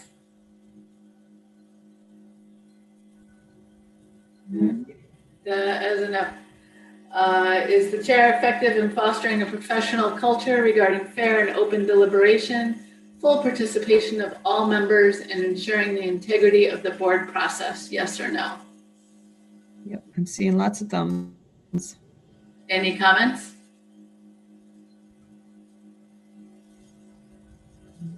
Nope. Okay.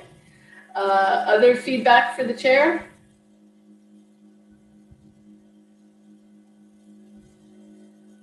Okay. Nope. What went well with the meeting? Your Timepiece. Time. What suggestions do you have for ways to improve future meetings? In person. Anything else? All right, that's a wrap.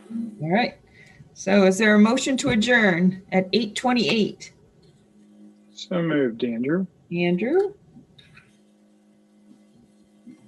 Second, Sarah.